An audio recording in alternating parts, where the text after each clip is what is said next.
suis Didier, le président de l'association Luminam. Ravi de vous accueillir ce soir. Alors c'est exceptionnel que je prenne la parole avant les conférences, vous le savez, pour les fidèles qui sont là. Mais ce soir, je ne pouvais pas ne pas le faire. Tellement je suis heureux et content de recevoir Monsieur Franck Hatem. Alors il y a quelques rencontres comme ça qui marquent un chemin spirituel. Moi j'ai eu quelques révélations entre guillemets. Ça a commencé par Christophe Alain, qui a changé notre façon de voir la spiritualité. Franck Lopé, qu'on a reçu ici aussi à l'UNAM. Notre ami Sébastien Sauchard, ici présent, ce soir avec nous. Et puis Franck Hatem, que j'ai découvert il y a quelques mois à peine. Et puis je me demande comment j'ai passé autant d'années à travailler la spiritualité sans tomber sur lui. Et voilà, bon, les choses arrivent quand elles doivent arriver, c'était le moment. Et Franck a un apport considérable sur la spiritualité, alors j'ai essayé d'insister, j'espère pas trop lourdement, sur les mailings que j'ai fait et les communications sur les réseaux sociaux, pour vous inciter à venir le plus nombreux possible ce soir. Je pense que ceux qui ne connaissent pas Franck Hatem, vous allez avoir un bouleversement complet de votre vision de la spiritualité, vous allez comprendre les choses d'une manière complètement différente. En tout cas, c'est ça que j'avais envie de partager, c'est cette compréhension, cette découverte, cet amour de partage qu'on a ici à Luminam et qu'on veut faire profiter au plus grand nombre. Et moi, ce que j'ai aimé, Franck, en toi, c'est que tu apportes une réponse simple aux énigmes de la vie. Et tout le monde se casse les dents sur les questions de base, et toi, tu arrives et tu apportes une réponse très simple, très logique, très structurée, très profonde, et tu nous expliques tout ça avec beaucoup de talent que tu vas pouvoir faire ce soir avec nous. Voilà, messieurs, dames, Franck Hatem.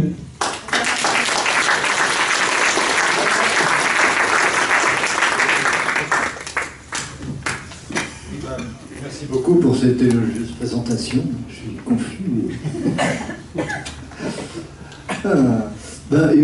Moi, je vous remercie aussi beaucoup. Hein.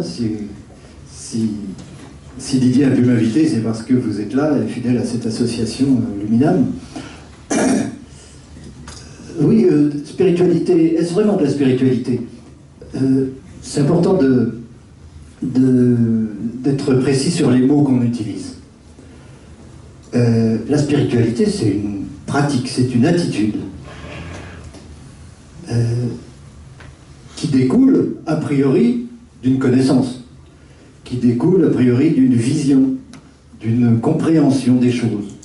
Et on peut avoir évidemment des attitudes différentes face à l'univers, face aux autres, face à soi-même, mais cela dépend toujours de la compréhension que l'on a de soi, la compréhension de l'univers, la compréhension de notre relation au monde. Qu'est-ce que c'est que l'univers? Pourquoi il y a la matière? Qu'est-ce que je fais là? Qu'est-ce que je suis? Est-ce que l'univers est une chose indépendante de moi, ou est-ce qu'elle est dépendante de moi, ou est-ce que c'est une seule et même chose, etc. Toutes ces questions sont des questions métaphysiques. Ce ne sont pas des questions spirituelles. C'est une fois qu'on s'est donné des réponses métaphysiques qu'on peut avoir une attitude spirituelle. Et donc moi, mon affaire, c'est la métaphysique, évidemment. C'est-à-dire, qu'est-ce que la métaphysique? C'est un mot qui est très galvaudé, on ne sait pas toujours exactement ce que ça recouvre. Peut-être il y en a parmi vous qui avez une idée, une définition de la métaphysique, vous avez le droit de le dire. C'est l'occasion. C'est quoi la métaphysique? Votre définition, elle est bonne. Oui, la définition, elle vous intéresse. Votre définition de la métaphysique est excellente. Mais il y en a peut-être d'autres pour... Non, vous n'êtes pas bavard ce soir pour l'instant, ça va venir. C'est pas nous qui faisons la conférence. Non. Mais moi, je veux bien vous interroger parce que moi, ce que je pense, je le sais. Ce qui m'intéresse, c'est ce que vous pensez. Donc, la métaphysique, pour moi, c'est la science des causes, tout simplement. La science des causes. Encore faut-il avoir une idée de la différence entre les causes et les effets. Mais pour être plus simple, pour être simple, parce que la spiritualité, c'est toujours la recherche de la simplicité. Quelqu'un de spirituel, c'est quelqu'un de simple. Les causes, bon, c'est les raisons pour lesquelles, évidemment, il y a quelque chose. Et la physique, c'est la science des effets. C'est-à-dire qu'on observe. On observe l'univers, on observe la matière, on essaye d'observer en tout cas. On essaye d'observer l'atome, bien qu'on n'ait jamais vraiment observé un atome, loin de là. observe l'univers, tout ça, les gens, ce qui est vivant, ce qui n'est pas vivant, si on peut s'exprimer ainsi. En tout cas, c'est la science des effets. On observe, on mesure, on fait des expériences, on fait des hypothèses sur les choses, et puis après, on essaye de vérifier ça en reproduisant les mêmes effets sur d'autres objets, sur d'autres parties de l'univers. Et c'est toujours une analyse. C'est toujours une étude du résultat. Et, bon, je ne vais pas tout vous démontrer ce soir, mais pour moi, c'est essentiel de comprendre que ce n'est pas en observant les effets qu'on peut comprendre les causes. L'observation des effets, le reste des effets, toujours des effets, encore des effets. Les causes, forcément, elles sont invisibles. Si elles étaient visibles, ce seraient des effets. C'est même la définition d'un effet. Si quelque chose est observable, si quelque chose est perceptible, si quelque chose est mesurable, évidemment, c'est un effet. Ça ne peut pas être une cause. Une cause est forcément invisible. Une cause est forcément au-delà de ce que l'on perçoit habituellement, à quoi on est habitué, et qu'on considère comme la réalité. Vous voyez ce que je veux dire? Et donc, c'est une toute autre science qui n'a à peu près rien à voir avec la physique. Il faut que j'éloigne un peu le micro, sinon ça ne va pas être joli. Et donc, c'est une toute autre science qui donc suppose une autre épistémologie. L'épistémologie, c'est la philosophie des sciences, la philosophie d'une science, c'est-à-dire les règles philosophiques qui gèrent, qui définissent le comportement d'un scientifique. C'est-à-dire définir ce que c'est qu'une preuve, définir ce que c'est que le fait d'observer, définir ce que c'est que une science simplement. Définir une science. Ça, c'est une épistémologie. Et l'épistémologie de la physique, elle est ce qu'elle est. Elle est utile pour l'observation des effets, pour la reproduction des effets, et donc pour la technologie, bien sûr, puisque ça permet d'avoir un pouvoir sur la matière, mais elle est d'aucun secours, strictement d'aucun secours, dans le domaine de la compréhension. Or, ce qui intéresse particulièrement l'être humain, c'est avant tout de comprendre. Comprendre, c'est notre nature. La nature humaine se distingue de diverses façons, de la nature animale, de la nature végétale, etc. Mais ce qui nous caractérise le plus, à mon sens, c'est le fait de pouvoir comprendre. Un animal peut faire autant de choses que nous, sinon mieux, dans bien des domaines, mais il ne comprend pas. Il n'a aucune raison de comprendre. Il n'a aucune nécessité, aucun besoin de comprendre, aucune possibilité de comprendre. À partir du moment où on a développé le mental, comme nous l'avons fait pour arriver dans le règne humain, eh bien à ce moment-là, on a cette capacité de comprendre. Et cette capacité n'est qu'une capacité, c'est-à-dire que ce n'est pas automatique. C'est d'autant moins automatique qu'il y a de très bonnes raisons pour ne pas comprendre. Mais ces raisons pour ne pas comprendre, on ne les connaît qu'une fois qu'on a compris. Voilà le hic. Voilà le problème. Et parce que, je voulais vous demander, mais comment peut-on prétendre, après des milliers d'années de recherche, de philosophes, de scientifiques, etc., dire ah ben moi j'ai compris pourquoi on est là. J'ai compris ce que c'est que l'être, j'ai compris la nature de la réalité, j'ai compris tout ça. Comment est-ce qu'on peut prétendre ça? Eh ben c'est très simple. Mais on ne peut vraiment le saisir qu'une fois qu'on a compris pourquoi, en général, 9 fois sur 10, 99 fois sur 100, 9999 fois sur 10 000, on refuse de comprendre. Pour des raisons extrêmement simples, mais extrêmement importantes. Le mental, qui est notre outil principal, qui est l'outil qui nous permet justement d'avoir des réactions par rapport au monde, de communiquer avec lui, etc. Ce mental fait tout pour échapper à la réalité et échapper à sa réalité. Et pour ça, il faut aller beaucoup plus loin dans le domaine de la compréhension de soi, parce que on ne peut le saisir qu'une fois qu'on a compris ce que c'est que la conscience. Et pour comprendre la conscience, il faut débusquer tous ces subterfuges du mental. Donc c'est un peu le serpent qui se mord la queue, c'est un peu difficile. Les conditions qui permettent de comprendre l'univers, pour les débusquer, pour les annuler, pour les compenser, il faut déjà avoir compris l'univers. C'est donc pas c'est donc pas évident du tout. Mais ça, c'est encore un subterfuge du mental que de nous mettre dans cette situation. Pour aller très vite, parce qu'on ne va pas passer la journée là-dessus, ni la nuit, le mental, son rôle, je ne parle pas de son origine pour l'instant, on pourrait en parler, son rôle c'est de défendre l'ego. Il est là pour servir de garde-fou à l'ego. Qu'est-ce que c'est que l'ego? L'ego, c'est... Je vais approcher ça un peu, vous verrez mieux.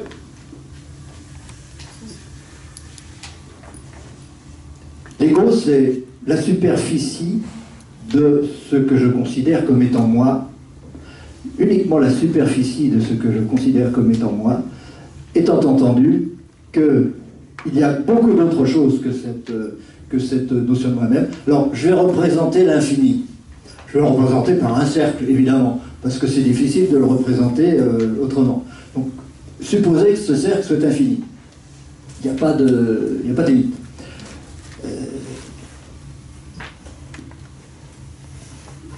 L'ego, il se croit quelque chose au centre de l'infini. Il se croit quelque chose. Et il y a dans cette... l'ego, c'est ce qui l'oppose au reste. Ce qui l'oppose à cet infini. Ce qui le distingue de l'autre. Ce qui distingue de l'univers. Ce qui se dit, ah, moi je suis quelque chose et l'univers c'est autre chose, c'est extérieur à moi. Vous voyez ce que je veux dire?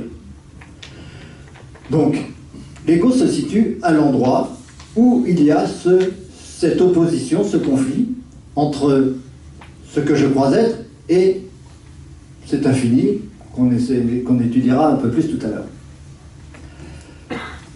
Il est constitué de quoi? Il est constitué d'une quantité de mémoires.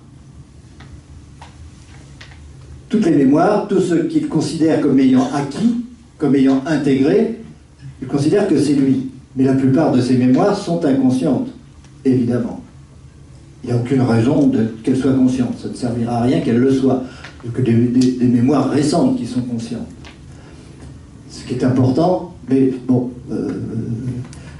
vous avez eu une conférence il n'y a pas longtemps avec Sébastien Souchet qui certainement vous a parlé justement de ces mémoires inconscientes qu'il est utile de remettre à la surface pour, si on veut, les débusquer, si on veut les compenser également, parce que ce sont ces mémoires auxquelles le mental s'accroche. Le mental, il est fait pour défendre cette nature personnelle, en défendant ses mémoires, en s'accrochant à ses mémoires, de façon à ne pas devenir un autre ego.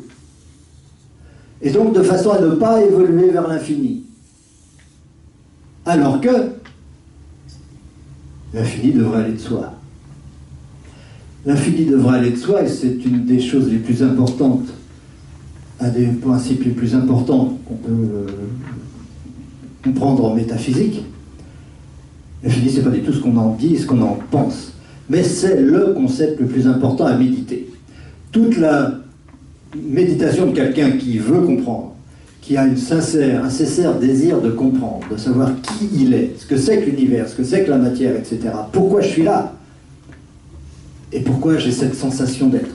Pourquoi j'ai cette diversité autour de moi, alors que quelque part, intuitivement, je sais que je suis tout cela, je suis ce tout, je suis les autres, je suis, etc. C'est ce conflit intérieur en nous, entre je dois défendre cette personnalité, je suis Franck, je ne suis pas le voisin, d'accord, mais je sais au fond de moi que je suis le voisin. Je sais au fond de moi que je suis l'univers. Je sais au fond de moi qu'il n'y a pas de différence entre moi et l'autre, entre moi et n'importe quel être de l'univers. Et l'ego, donc, c'est un des rôles du mental, le premier rôle du mental, c'est de faire en sorte de continuer de croire que je suis cet ego et que je ne suis pas le tout. De façon à ne pas devenir infini, ou de ne pas me reconnaître infini, tout simplement parce que le mental ne peut pas avoir conscience de l'infini, sinon il s'annule. Et donc il ne veut pas s'annuler. Il est là pour défendre l'ego, il a peur de l'infini, il a peur de la notion même d'infini, il a peur de tout ce qui peut le rapprocher de l'infini, parce que je dis, bon, ben, si je ne défends plus cet ego, ben, étant donné qu'il ne croit qu'à ça, il est là pour défendre cet ego-là et ces mémoires-là et pas d'autres mémoires, il va se dire, si je change, si j'évolue, je suis perdu, puisque je ne crois qu'à mon ego. Je ne crois pas à autre chose qu'à... Je m'identifie, je crois être cet ego. Donc, et j'ignore absolument d'où je viens, où je vais, qu'est-ce que c'est que tout le reste. Ça, je l'ignore et je vais continuer à l'ignorer parce que, intuitivement, je sais, et ça c'est notre cerveau droit, vous connaissez tout ça, je ne vais pas rentrer dans tous ces détails. S'il y a des choses que je vous dis qui sont nouvelles ou qui vous paraissent... que vous ne comprenez pas, vous me demanderez. Mais en général, dans les milieux spirituels, les gens savent distinguer le cerveau droit et le cerveau gauche. Le cerveau droit, il sait plein de choses, le cerveau gauche, il dit le contraire. Toujours. C'est son boulot. Il est là pour dire le contraire. Il ne faut pas s'étonner après qu'on ait des problèmes et qu'on se dise bah, moi ça va pas, je ne sais pas où j'en suis, etc. Donc le mental, c'est le cerveau gauche, évidemment, et il va dire le contraire de quoi? Bah, le mental, c'est pas qu'il va dire le contraire, il ne peut pas faire autrement puisqu'il ignore le reste. Il n'est pas là pour s'occuper du reste, il est là pour défendre les mémoires. Donc il les défend et puis c'est tout ce qu'il sait faire au départ. Il se dit donc, si j'évolue, si je change, je vais disparaître. Et il ne peut donc pas s'intéresser à tout ce qui va le faire évoluer. Il n'a pas de notion de ce qu'il est vraiment. Il cherche juste à se maintenir tel qu'il est. Maintenant, c'est infini. Le cerveau droit le sait, que nous sommes le tout, donc que nous sommes infinis. Nous le savons parfaitement au fond de nous-mêmes. N'importe qui médite suffisamment, etc., il va se rencontrer cette évidence. Alors comment ça se fait qu'on est toujours en train de dire le contraire et de faire comme si on n'était pas l'autre? Et donc de s'opposer, d'être en concurrence, de vouloir avoir raison contre l'autre, etc., de vouloir le pouvoir, toutes ces caractéristiques de l'ego qui font qu'on détruit la planète et qu'on s'entretue gaillardement. Tout cela vient uniquement de ce fait que tant que le mental n'est pas rééduqué, il ignore que l'infini, il ne veut pas savoir que l'infini c'est sa vraie nature, et donc il va tout faire pour échapper à la connaissance. Parce qu'au niveau du cerveau droit, il a cette connaissance. Donc il va s'y opposer tout le temps, tout le temps, tout le temps. Et les attitudes habituelles de la physique, de la philosophie, etc., consistent précisément à répondre à cette demande. C'est-à-dire à faire en sorte de ne pas comprendre. Parce qu'il n'y a pas, au départ, un fondement de reconnaissance, de méditation suffisante sur l'infini elle-même, sur l'infini lui-même. Alors que s'il y a cette reconnaissance de l'infini comme seule réalité, comme nécessité absolue, et comme nature réelle de tout être, eh bien, si on est habitué à ça, si le mental est habitué à ça, il n'en a plus peur. Et tout le problème du mental, c'est la peur. Donc il n'y a pas d'autre solution pour le mental, s'il veut sincèrement comprendre qui il est, qu'est-ce que l'univers, etc., de se familiariser avec la notion d'infini, pour se dire, il n'y a pas de danger. Il n'y a pas de danger à évoluer. Il n'y a pas de danger à grandir. Il n'y a pas de danger à changer d'ego. Il n'y a pas de danger à devenir un peu plus infini. Et il n'y a pas de danger du tout. Il n'y a pas de danger du tout pour une raison simple. Deux choses à savoir, à comprendre, qui sont fondamentales en métaphysique. Si infini il y a, alors il est nul. Il ne peut pas y avoir d'infini quelque chose. Ça peut vous choquer, ça peut vous étonner, mais quand vous y aurez réfléchi 5 minutes, vous direz, ben, ça va de soi. Évidemment, il ne peut pas y avoir d'infini quelque chose. Si on est quelque chose, c'est qu'on n'est pas infini, on est défini. C'est tout à fait une certitude, c'est une évidence première, et on peut tourner autour du pot autant qu'on veut, ce sera toujours une fuite par rapport à cette évidence. L'infini est forcément nul, puisqu'il ne peut pas avoir de caractéristiques. À partir du moment où il a des caractéristiques, c'est fini, il n'est plus infini. Parce que ces caractéristiques le déterminent par rapport à une caractéristique contraire, ou à d'autres caractéristiques, donc il n'est plus infini, puisqu'il y a autre chose. Si infini il y a, alors il n'y a rien à l'extérieur. Ça, ce sont des évidences premières que tout mental peut accepter et reconnaître. Mais en général, il ne se pose pas la question, parce qu'il sait trop où ça va le mener. Pour ne pas, par peur des conséquences, des conclusions auxquelles ça va l'amener, il évacue ce problème-là.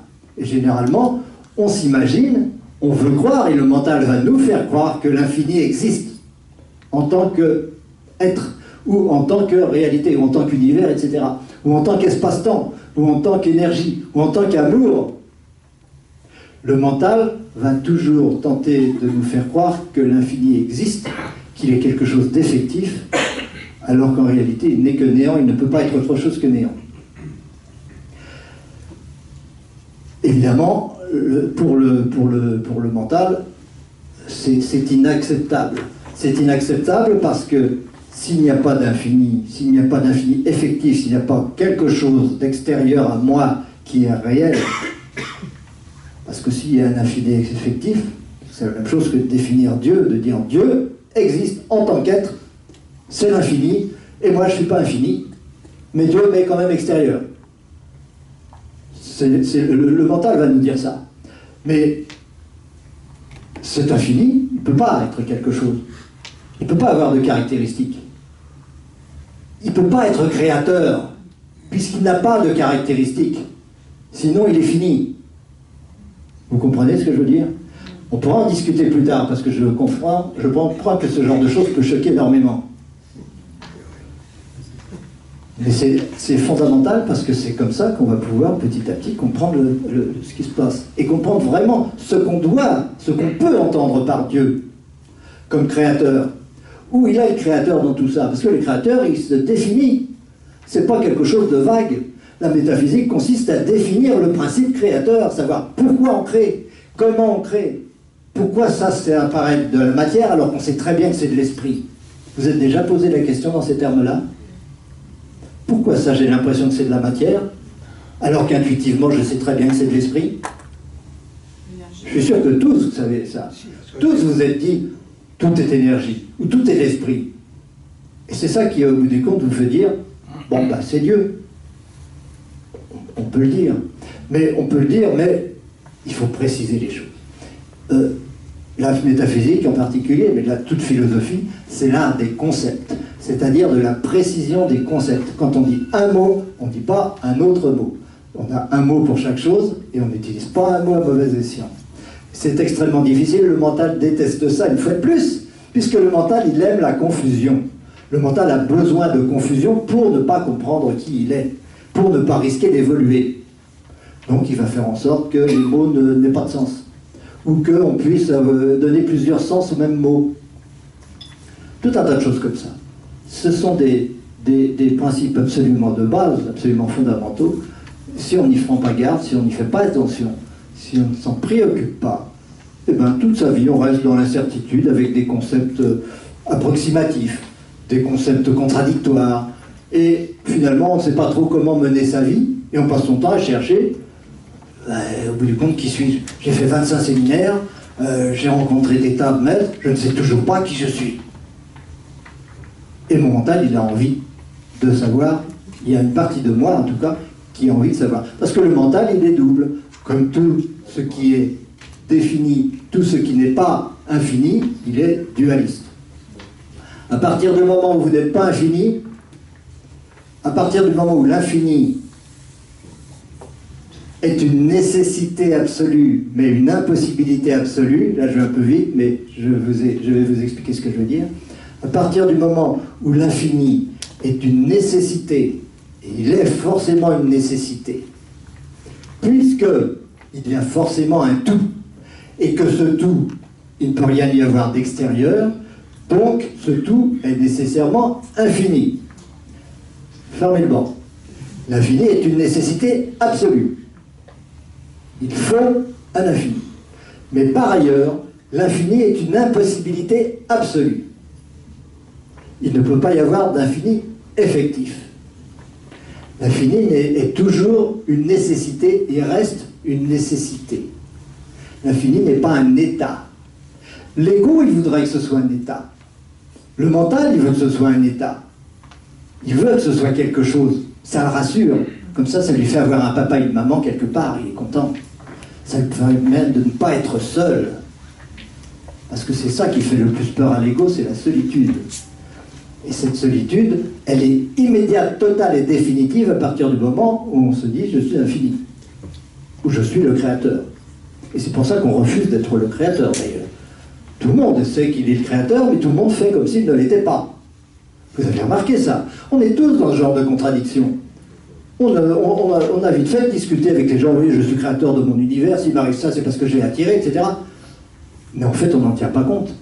Et puis, la plupart du temps, on se sent victime. On se dit, c'est la faute à l'autre, c'est la faute au gouvernement, c'est la faute aux extraterrestres, c'est la faute, etc. On est toujours dans cette dualité, de cette contradiction, justement parce qu'il n'y a pas de clarté au niveau des concepts, et que le mental, il s'arrange pour entretenir toujours cette confusion.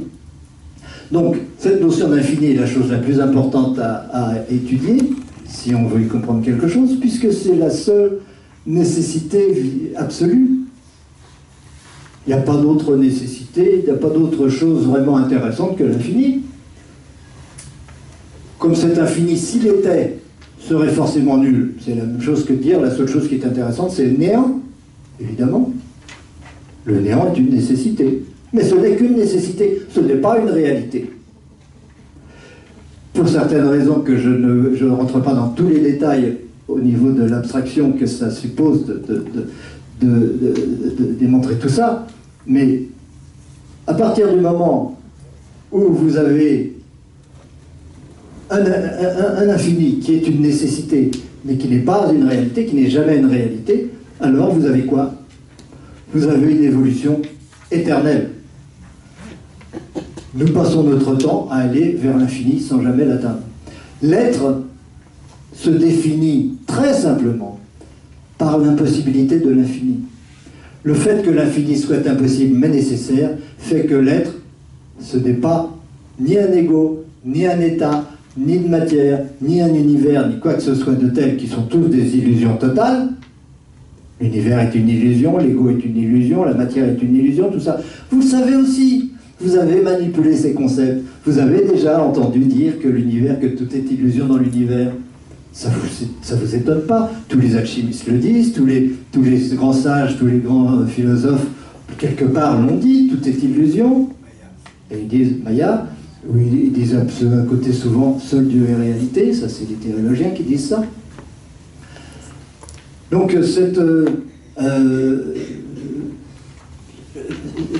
à partir du moment où l'infini est une nécessité, alors vous comprenez l'énergie. Enfin, vous comprenez pourquoi l'univers est énergie. Pourquoi l'illusion est en fait l'effet d'une énergie éternelle, éternelle parce qu'elle n'atteint jamais son but, parce que l'infini n'est jamais réalisable, et donc l'évolution est éternelle. Et qu'est-ce que l'être sinon le fait d'évoluer? Et qu'est-ce que fait le mental sinon se dire non, non, non, je ne suis pas le fait d'évoluer, je suis quelque chose. Donc quelque chose de figé, quelque chose de fixe, quelque chose de matériel. Le mental, il a besoin de défendre cette idée que je suis quelque chose. Et non pas que je suis l'évolution elle-même. Mais je suis l'évolution elle-même. Parce que l'être se définit simplement par ce paradoxe de l'infini, qui à la fois est nécessaire, mais impossible. C'est cela qui définit l'être. Je cherche à évoluer, tout le monde cherche à évoluer, mais tout le monde freine, il dit non, non, je ne veux pas évoluer. Tout le monde fait en sorte de ne rien comprendre, mais tout le monde dit je veux comprendre. Tout le monde dit j'aime Dieu, je veux réaliser Dieu, je veux être Dieu, Mais tout le monde fait le contraire. Et c'est normal, c'est pas grave. Faut pas se dire, faut pas culpabiliser pour ça. Nous ne serons jamais infinis en conscience, puisque la conscience naît du fait de ne pas être infini. Vous comprenez pourquoi il y a la conscience? Mais si l'infini est toujours extérieur, à chaque instant l'infini est toujours un but, toujours un objectif, jamais une réalité. Il y a toujours ce qui peut être et ce qui devrait être. Et à la rencontre de ces deux... là, cette membrane qu'on appelle l'ego, c'est la rencontre d'une nécessité et d'une impossibilité. Je voudrais être infini, je fonce à l'infini, mais je n'y vais pas. Je ne veux pas aller. Je lui donne un rythme. D'où le temps. L'origine du temps, évidemment qu'aucun physicien ne pourra jamais vous expliquer, puisque ce n'est pas un problème de physique. Pas plus que l'univers n'est un problème de physique. L'univers n'est pas du tout un problème de physique. C'est un problème purement métaphysique. Ça ne peut pas être un problème de physique, puisque ce n'est pas un objet. Vous n'avez pas un univers comme ça que vous pouvez saisir, mesurer et analyser, et puis après comparer avec un autre univers. Ça, c'est l'épistémologie de la physique. Donc l'univers, il échappe totalement à ça. D'autant plus celui qui étudie l'univers, il est dedans, et en fait partie. Alors si je fais une science du stylo, du marqueur, ce marqueur, il est extérieur à celui qui l'étudie. C'est un autre ego par rapport à mon ego. Donc je peux le mesurer, je peux l'analyser, je peux faire des choses, je peux essayer de le reproduire et le comparer avec d'autres stylos, etc. Ça, c'est de la physique. Mais je ne peux pas faire ça avec l'univers. Je fais partie de l'univers en tant que personne, en tant que chercheur. Je fais partie de l'univers. Et l'univers n'est pas un objet que je peux saisir, que je peux englober. Donc je ne peux rien dire physiquement de l'univers. C'est pas la peine. Temps perdu. On va tourner en rond. On a tourné en rond depuis 300 ans, on continuera à tourner en rond pendant 600 ans, aussi longtemps qu'on n'aura pas reconnu l'impossibilité de la physique d'étudier l'univers. L'univers ne sera jamais un problème physique. Pour comprendre l'univers, il faut comprendre soi. Et pour comprendre soi, il faut comprendre que l'infini est une nécessité impossible et que là où se rencontrent ces deux aspects du paradoxe se trouve l'effet de matière. Si ça me paraît de la matière, c'est parce que je dis jusque-là c'est moi, ah, c'est plus moi. Si je devenais ça, si je devenais le tableau, si j'étais capable de traverser le tableau, de l'inclure en moi, je serais un autre ego. Vous comprenez? Il y a une limite que je me donne en tant qu'ego qui m'interdit de considérer ce tableau comme étant moi. De même, mon mental m'interdit de considérer que madame est moi, est une partie de moi. Parce que si c'était le cas, je ne serais plus Franck, je serais un autre ego. Or, je ne veux pas être un autre ego, parce que c'est la porte ouverte à l'infini. Si je pouvais évoluer librement tout le temps, aller inclure tout l'univers, être en amour avec toute chose, toute personne, toute situation, toute dimension de l'univers, alors l'infini ne serait pas impossible. Je deviendrais infini tout de suite. Et il n'y aurait pas de matière. Donc ce serait le néant, tout de suite. Vous comprenez le paradoxe? L'ego consiste à ne pas être infini. La conscience consiste à ne pas être infini. Et la conscience n'existe que au niveau de l'ego. Il n'y a pas de conscience ailleurs qu'à la superficie de l'être, là où je suis en contact avec ce que je considère comme n'étant pas moi. Si je considère que c'est moi, c'est fini, ça devient de la mémoire. C'est intégré. Tout ce que j'ai intégré, je le considère comme étant moi, c'est ça qui me définit en tant que Franck. Et chacun d'entre vous se définit par ses mémoires. Il est bien évident qu'on ne va pas se passer de mémoire. Il y aura toujours des mémoires parce qu'il y aura toujours un ego, il y aura toujours un ego parce que l'infini sera toujours impossible. Donc il y aura toujours l'impression de matière. Et cette impression de matière va changer au fur et à mesure de notre évolution, parce que pour l'instant, on se croit, bon, disons, on va se mettre là plutôt, on se croit des êtres humains. On se situe tous dans cette catégorie-là, à peu près. Là, on dira, on se croit tous des animaux. ou là, on se croit tous des animaux. Là, on se croit tous des végétaux. Là, on se croit tous des minéraux. Là, on se croit tous des atomes, je ne sais pas quoi. C'est cela, l'évolution de règne en règne. Et au-delà de l'être humain, vous savez très bien que nous sommes en train de passer dans une autre dimension. C'est ça, une autre dimension. La 5e dimension, dont vous avez tous entendu parler aussi dans les conférences, tout ça, il y a des tas de livres là-dessus. C'est le règne vers lequel nous allons lorsque nous aurons changé notre perception de la matière, parce que cette matière, que pour l'instant nous considérons comme extérieure à nous, nous la considérons comme intérieure à nous. Elle l'est déjà, évidemment, puisque tout ça, c'est la même conscience. Mais pour l'instant, nous voulons croire qu'elle est extérieure. Et il est normal de vouloir croire qu'elle est extérieure, puisque l'infini est impossible. Et parce que l'infini est impossible, mais qu'il est nécessaire, alors tous les égaux existent. Tous les égaux, sans exception, existent. C'est-à-dire toutes les dimensions de l'univers existent. C'est-à-dire toutes les natures de la matière existent. Parce qu'à chaque égo correspond une notion de matière. Notre sensation de matière, elle est propre aux humains, aux animaux aussi. Mais déjà pour les végétaux, la notion de matière est différente. Et pour les minéraux, elle est encore très différente. Alors je ne vous dis pas pour une particule atomique, la notion de matière elle est très différente de nous. Mais pour les autres, ceux qui sont au-delà de l'humain, entre nous et l'infini, il y a encore une infinité de règnes possibles.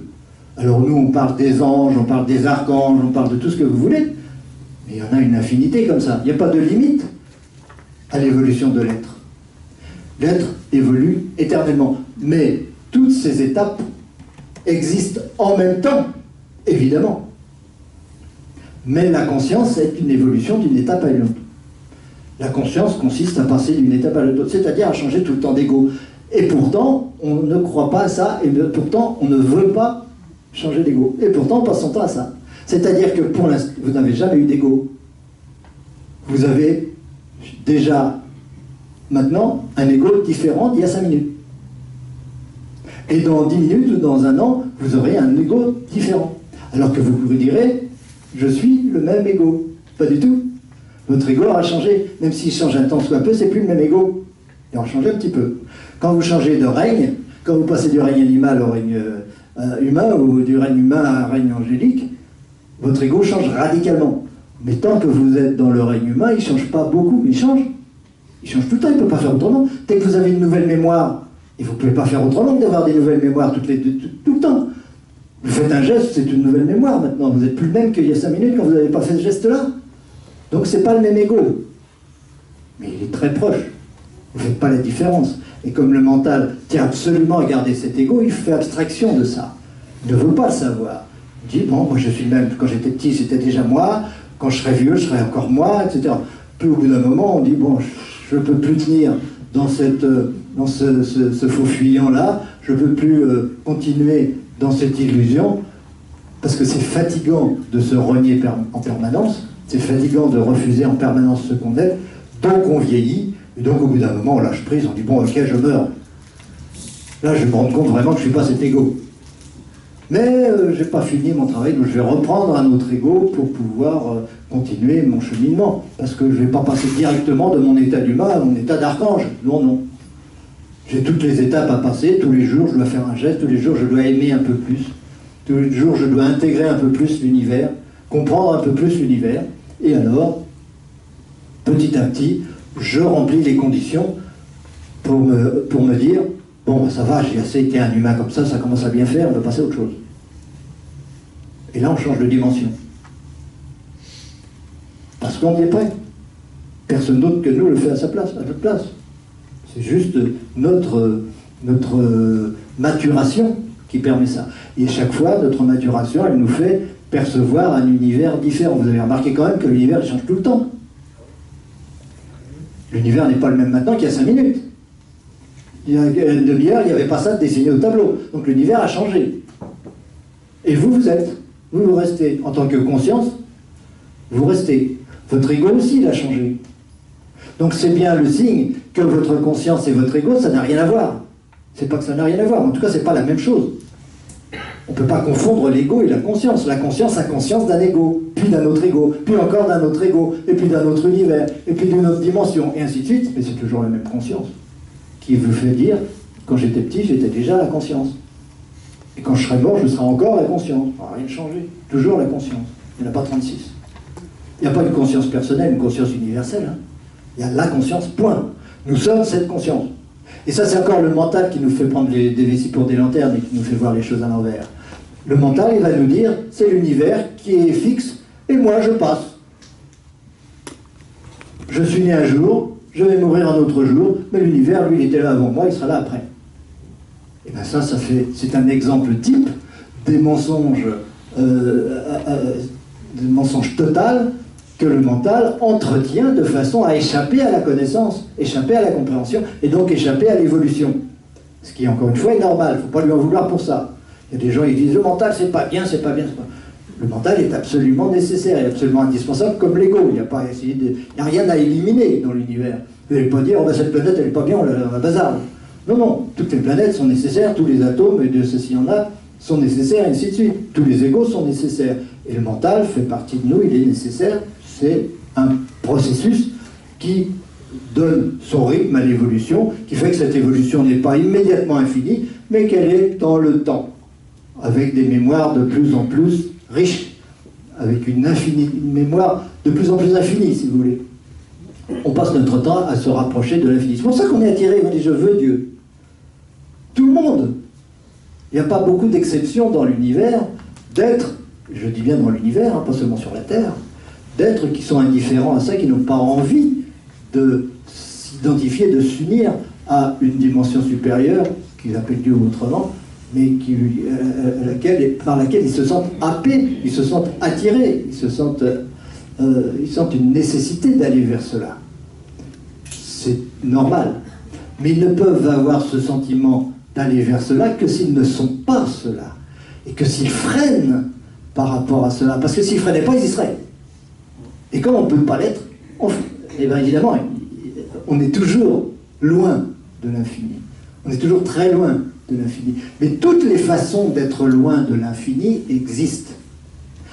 Toutes les façons d'être loin de l'infini existent. Toutes ces façons, ce sont nos égos. Nous sommes chacun un ego qui est une façon pour la conscience unique de ne pas se croire infini, de se croire limité à quelque chose. Mais il n'y a aucune raison que la conscience, qui est donc un processus, qui n'est pas un être, qui n'est pas une personne, c'est simplement un processus créateur d'illusions.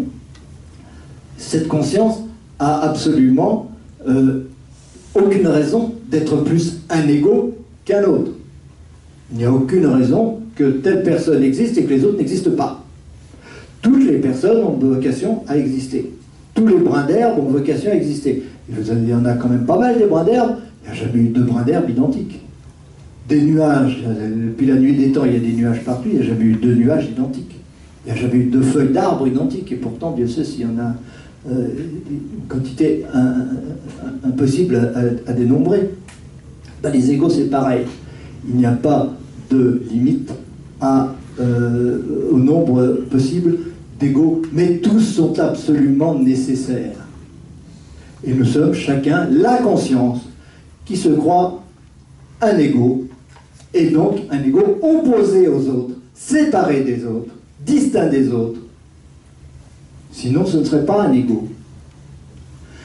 Donc je disais, le mental s'arrange pour nous faire voir les choses à l'envers. Il nous dit, je suis né, je suis là, je suis provisoire et l'univers est permanent. C'est le contraire. Ce que je suis, c'est la conscience, pas l'ego.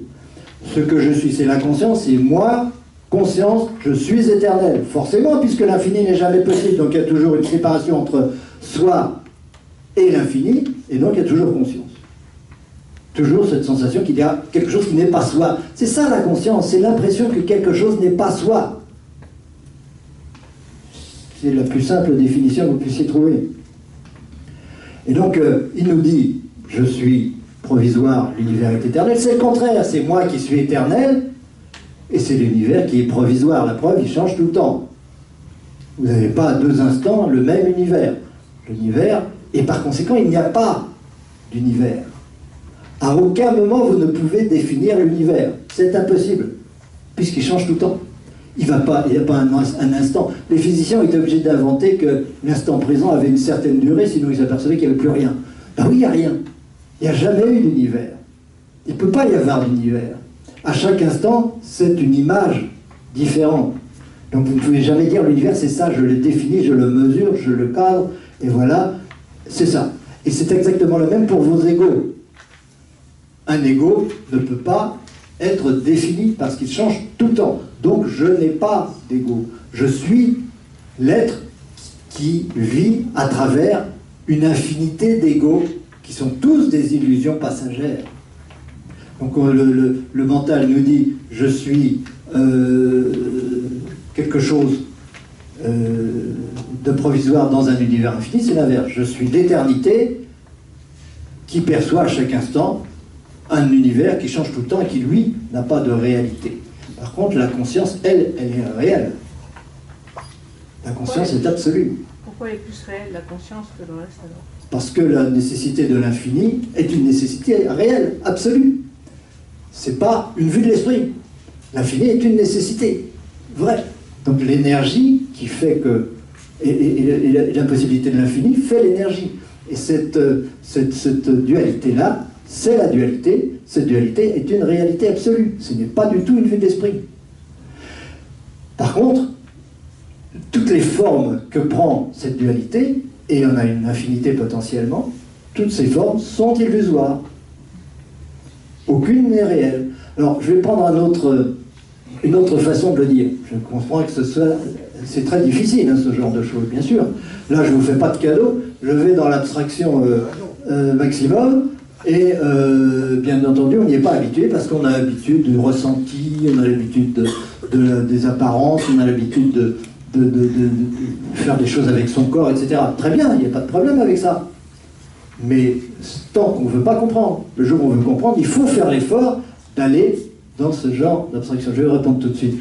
Je voulais juste vous faire essayer de vous simplifier les choses en vous disant, en vous posant une question.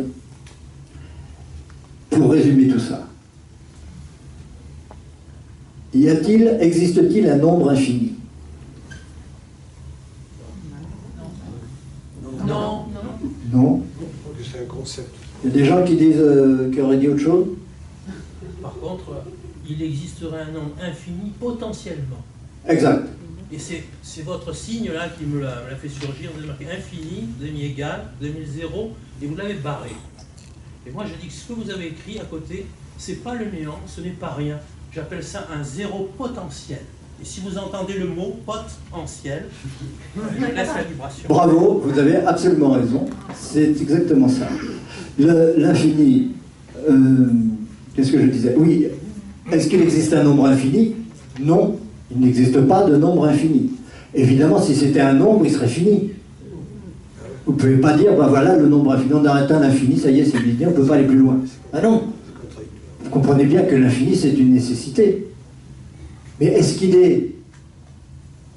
Autre question, mais j'ai déjà répondu. Et monsieur y a répondu aussi. Est-ce qu'il est nécessaire qu'il y ait une infinité de nombres? Oui, il est nécessaire qu'il y ait une infinité de nombres. L'infinité des nombres est une nécessité absolue. Il ne peut pas y avoir un nombre limité de nombres, donc il est nécessaire que les nombres soient en nombre infini. Donc il y a une contradiction. Ce n'est pas une contradiction, c'est un paradoxe. Il n'y a pas de nombre infini, mais il est nécessaire qu'il y ait une infinité de nombres. Eh bien, nous sommes la manifestation de ça, c'est-à-dire que nous sommes en quelque sorte chacun un de ces nombres qui permet l'infini. Parce que pour que l'infini soit, il faut tous les nombres. Et donc, comme l'infini n'est jamais, alors tous les nombres se succèdent et on passe d'un nombre à l'autre, et on passe d'un ego à l'autre, et on passe d'un règne à l'autre, et on passe d'un univers à l'autre, et d'une dimension à l'autre, ainsi de suite, et on n'arrêtera jamais d'évoluer, sans jamais atteindre le but, qui, comme dit monsieur très bien, s'il était atteint, il serait nul, il serait le néant. Mais il n'y a pas de néant, il n'y a que l'être. L'être, c'est l'énergie. C'est ce qui se manifeste. C'est l'énergie. Voilà. Donc, vous comprenez où sont les causes, où est l'effet. L'effet, il n'y en a qu'un, C'est la conscience qui ne peut pas ne pas se donner une impression matérielle d'univers, et d'univers qui change tout le temps puisque son but n'est jamais atteint et que ce but est nécessaire. Donc la conscience est une évolution éternelle qui ne peut jamais être photographiée. On passe son temps à la photographier néanmoins, on passe son temps à voir un univers, mais en réalité, tous ces univers qu'on perçoit sont tous illusoires, ils n'ont aucune durée. Ils ont une durée nulle, comme l'instant présent a une durée nulle. Puisque l'instant présent a une durée nulle et que tout l'univers est dans l'instant présent, toute perception est dans l'instant présent, alors on pourrait dire l'univers est nul. C'est le seul cas où on pourrait se dire, bon, c'est néant, alors qu'on a l'impression que c'est... Mais ce qui est effectif, c'est l'illusion, c'est l'impression qu'il y a quelque chose. Et cette impression qu'il y a quelque chose, il ne faut pas... Le problème de la spiritualité, pour donc revenir à cette question du début, le problème de la spiritualité, c'est de croire qu'il y a quelque chose effectivement, alors qu'en fait, il n'y a qu'une évolution, il n'y a qu'un changement permanent. Et ce fait d'évoluer, c'est ce qu'on appelle en spiritualité le soi, c'est-à-dire l'être, par opposition à l'ego, qui est une photographie. Le soi, c'est le fait d'aller vers l'infini sans jamais l'atteindre, c'est l'évolution, et donc c'est la conscience, parce que la conscience, c'est le fait de s'opposer toujours à quelque chose qu'on considère comme n'étant pas soi, et à tous les niveaux, la conscience se vit, et elle ne peut pas échapper à une seule de ces états possibles, de ces états potentiels, de même que entre le zéro et l'infini, vous avez forcément tous les nombres. Vous ne pouvez pas dire on va commencer au 125. Ben non, avant le 125, vous avez forcément tous les nombres, sinon vous n'avez pas le 125. Et si vous avez le 10 000, ben c'est que vous avez tous les nombres qui précèdent le 10 000 et tous les nombres qui sont après le 10 000. Sinon le 10 000 ne veut rien dire.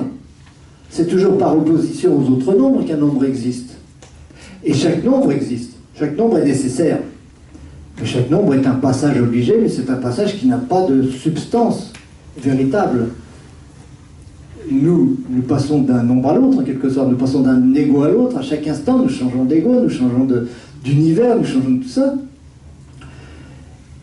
Nous sommes ce changement. La conscience est ce changement. Ce n'est pas l'état à un moment donné que l'on croit être, c'est-à-dire Franck, ou Serge, Didier, ou quelqu'un d'autre. Je ne suis pas mon ego. Et cette compréhension métaphysique, donc, de l'être, permet de savoir où on en est sur le plan spirituel. Parce que, alors, à ce moment-là, la spiritualité veut dire quelque chose. La spiritualité, ça consiste à s'identifier de plus en plus au soi et de moins en moins au moi. De plus en plus à l'être et de moins en moins à l'ego.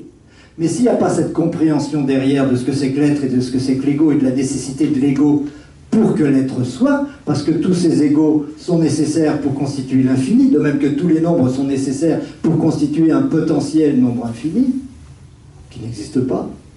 Mais tous les nombres existent parce que l'infini n'est pas. Tous les finis existent parce que l'infini n'est pas. Eh bien, c'est ce constat-là, cette compréhension-là, qui fait qu'il n'y aura plus de douleur, il n'y aura plus de souffrance par rapport à la relation à l'ego, comme il peut y en avoir aujourd'hui pour la plupart d'entre nous, évidemment, puisqu'il y a un regard juste sur cet ego, un détachement clair par rapport à cet ego que je ne suis pas, et dont je ne peux pas passer, évidemment, puisque l'infini étant impossible, il y aura toujours des égos. Mais pourquoi un ego plutôt qu'un autre? Il n'y a aucune raison de s'attacher à un ego plutôt qu'un autre. Donc mon évolution commence à vouloir dire quelque chose, et donc je peux tout faire pour évoluer, changer le plus possible, et me rapprocher de plus en plus de l'infini, puisqu'il n'y a pas de risque. Je ne peux pas atteindre le néant, puisque je ne peux pas atteindre l'infini. Donc le mental est rassuré, et la peur du mental s'écroule. Le mental n'a plus peur d'évoluer. C'est pas pour ça qu'il va devenir infini, mais c'est pour ça que son évolution va devenir cool, douce, sympa, agréable. Au lieu d'être un effort de chaque instant, et c'est une catastrophe parce que j'arrête pas de souffrir en réalité, je suis jaloux de l'autre qui avance plus vite que moi, etc. C'est ça qui peut changer. Qui peut changer simplement parce qu'on comprend qui on est. Et on comprend quel univers. Pourquoi il y a un univers physique alors qu'en fait il n'y a rien de physique. Pourquoi j'ai l'impression de matière alors qu'en fait il n'y a pas de matière. C'est moi qui crée ça. C'est moi en tant que conscience. Voilà où se trouve le phénomène créateur. Ça, là où se trouve le créateur. Le créateur, c'est le fait que l'infini est nécessaire, mais impossible. Donc la dualité. Et cette dualité, vous la retrouvez dans toutes les traditions. Que ce soit le yin-yang, que ce soit chez les Celtes, que ce soit chez les taoïstes, évidemment, les kabbalistes, etc. Vous avez toujours cette dualité quelque part. Parce que c'est cette dualité qui est créatrice. Et dans le Tao, par exemple, le Tao, c'est le néant. C'est le néant, mais vous remarquez que c'est un mouvement. C'est un mouvement, comme la swastika d'ailleurs, c'est un mouvement, une croix qui tourne. Et ce mouvement, c'est une dualité. Il n'y a de mouvement que parce qu'il y a la dualité.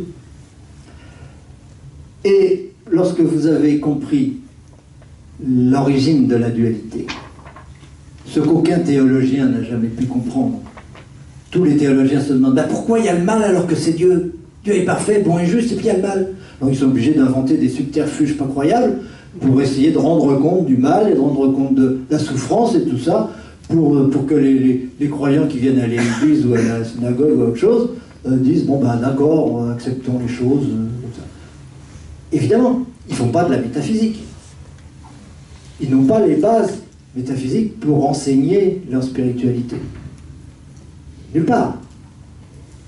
Dans les ésotérismes des religions, des grandes religions, on trouve des choses qui sont très proches de ça. Évidemment, dans la Kabbale, vous trouvez des choses. Mais ça ne va jamais jusqu'à vous expliquer la cause de la dualité. Ça manque.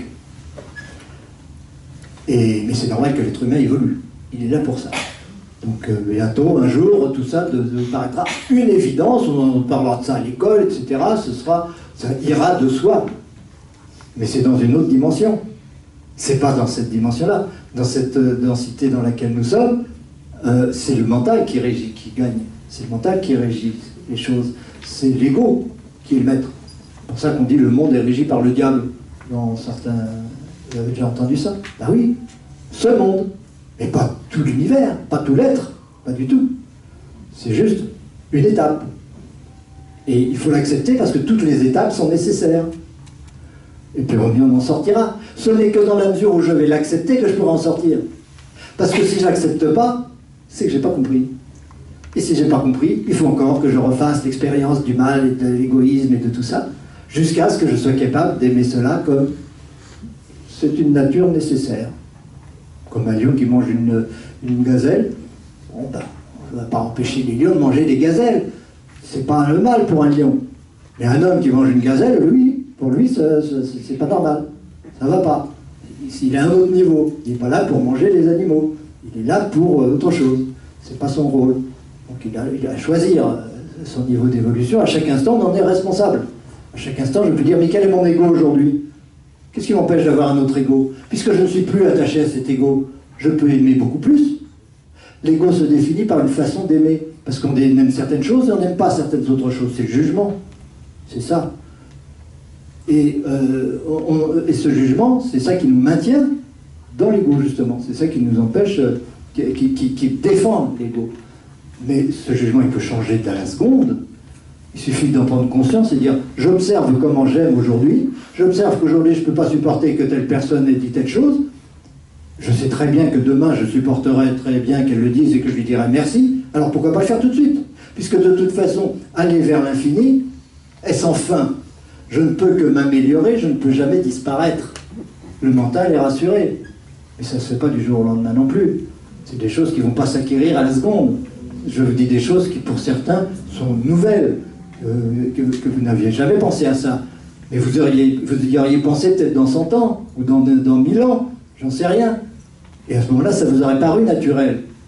Parce qu'il y a toujours, toutes les étapes existent, toutes les étapes sont disponibles. L'avenir, il existe déjà. Si vous voulez vous brancher sur votre avenir, vous pouvez. Vous êtes là, vous vous branchez là, ben, c'est bon. Vous avez l'information qui se trouve là. Simplement, si l'ego se dit « Ah oui, mais moi je suis l'ego et j'aime ceci et pas autre chose et je ne veux pas savoir plus », ben, évidemment, vous ne pouvez pas vous brancher plus loin. C'est pas compliqué. C'est très simple. Mais c'est très difficile. Évidemment, ce qui est simple est toujours le plus difficile. Ça encore, c'est un subterfuge de l'ego, c'est de nous faire croire que ce qui est simple est facile, et ce que c'est difficile est compliqué. C'est l'inverse.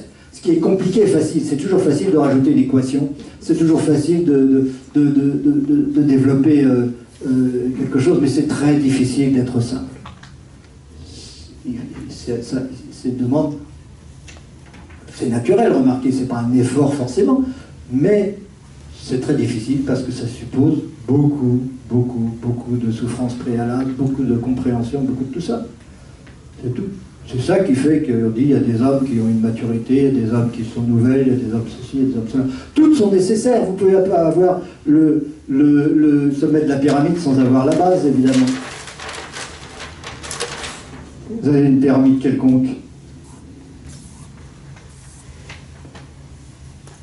Nous allons tous vers l'infini.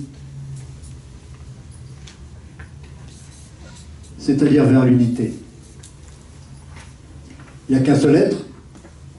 Puisqu'il n'y a qu'un seul être, cet être est forcément infini. Il a vocation à être infini, il est potentiellement infini. Donc le 1, l'absolu, doit être infini. Et s'il est infini, il doit être nul. Il ne peut pas ne pas être nul. Ça, c'est la seule équation de l'univers. Une équation. La simplicité absolue. Vous ne pouvez pas en sortir de cette équation-là. Alors, on va tous vers l'infini, vers le zéro. Et on parle de quoi? On parle de la dualité. On s'oppose à l'infini. On se rapproche de l'unité entre zéro et l'infini. Zéro, c'est le centre, n'est-ce pas? Je vous ai fait un rond. Au centre, il y a soi. Le soi se croit au centre. Tout le monde se croit le centre de l'univers.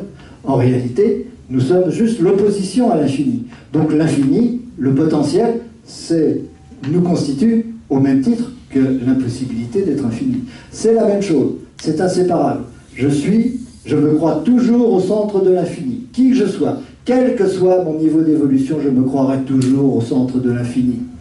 Parce que l'infini sera toujours ailleurs, et dans toutes les directions. C'est pas un problème.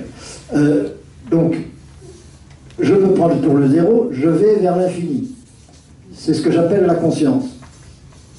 C'est la séparation entre les deux. Et puis, cette conscience, elle fait en sorte de faire l'unité, d'aller vers le 1. Et ça s'appelle l'amour. Conscience et amour, c'est les deux dimensions qui constituent l'être. Il n'y en a pas trois, il n'y en a pas une, il y en a deux. La conscience sépare, l'amour réunit. À partir du moment où je crois qu'il y a un univers, c'est-à-dire que la conscience a fait son œuvre créatrice, qui donne l'illusion d'un univers à l'extérieur de soi, à partir de ce moment-là, puisque la nécessité et l'unité, l'amour prend le relais, et commence à faire en sorte que je réintègre cet infini en moi, par tous les moyens que vous connaissez. Quand je suis un minéral, c'est par la gravitation, c'est la forme d'amour du minéral. Quand je suis un végétal, c'est par l'alchimie, c'est-à-dire par la transformation des minéraux et des énergies, etc., pour les muter et transmuter d'une forme en une autre, c'est-à-dire le végétal, c'est-à-dire ce qui en nous est végétatif, la digestion, la respiration, tout ça. Nous avons en nous le minéral, nous avons en nous le végétal, évidemment, puisque nous sommes humains. Donc, nous avons intégré déjà beaucoup de mémoire, nous avons intégré déjà beaucoup de l'infini, aussi par exemple ici. Voilà, on va mettre l'homme ici. Il contient le monde animal, il contient le monde végétal, il contient le monde minéral, il contient tout ça. Et ce que vous remarquez, d'ailleurs, c'est que plus vous élevez dans l'évolution, moins je suis nombreux. Plus j'évolue, moins je suis nombreux. Je dis bien je, puisqu'il n'y a qu'un seul être. Il ne s'agit pas de dire c'est moi, c'est le voisin, peu importe. C'est je. Lorsque je suis des particules atomiques, je suis en nombre indéfinissable. Lorsque je suis des minéraux, c'est-à-dire des planètes, je suis dans un nombre beaucoup plus réduit. Lorsque je suis des végétaux, les végétaux concentrent toute l'énergie du minéral. Il y a beaucoup moins de végétaux que de minéraux. Tous ces végétaux, en se réunissant, deviennent le monde animal. C'est toujours la même conscience. Il y a beaucoup moins d'animaux que de végétaux. Et il y a beaucoup moins d'êtres humains que d'animaux. Et tous ces êtres humains, ils vont continuer à se réunir, à se réunifier, pour passer à des stades supérieurs, où nous serons également de moins en moins nombreux. C'est pas que ce sera des personnes différentes, c'est que je me croirai moins nombreux. C'est-à-dire qu'aujourd'hui, je me crois dispersé en 80 personnes dans cette salle, c'est faux. Je suis un seul être. Cet être, pour l'instant, a l'illusion d'être dispersé dans plusieurs égos. Un jour, quand nous passerons dans l'autre dimension, quand nous aurons fait notre ascension, parce que tout le monde parle d'ascension sans savoir du tout de quoi il s'agit, eh bien, nous saurons que nous sommes une seule personne. Et nous serons en relation avec d'autres gens qui, dans un autre endroit, ont fait la même chose que nous. Et donc, nous serons beaucoup moins nombreux. Nous aurons l'impression d'être beaucoup moins nombreux que ce que nous croyons aujourd'hui. Parce que nous croyons être plusieurs esprits ayant conscience d'un univers, c'est l'inverse. Comme d'habitude, le mental nous dit le contraire de la réalité. Nous sommes en réalité un seul esprit ayant conscience de plusieurs univers. C'est-à-dire que le même esprit a conscience de 80 univers ici. Il n'y a pas un univers. Personne n'a jamais pu saisir un univers. Il n'y a pas d'univers. Il n'y a que nos univers personnels. Chacun d'entre nous est un ego, donc il est un univers. Parce que si je définis mon ego comme ceci, alors mon univers c'est cela. Mais si je me définis comme ceci, alors c'est plus le même univers, c'est celui-là mon univers. Mais où il y a l'univers dans tout ça, le vrai univers? Mais il n'y en a pas. Il n'y a jamais eu d'univers, il n'y en aura jamais.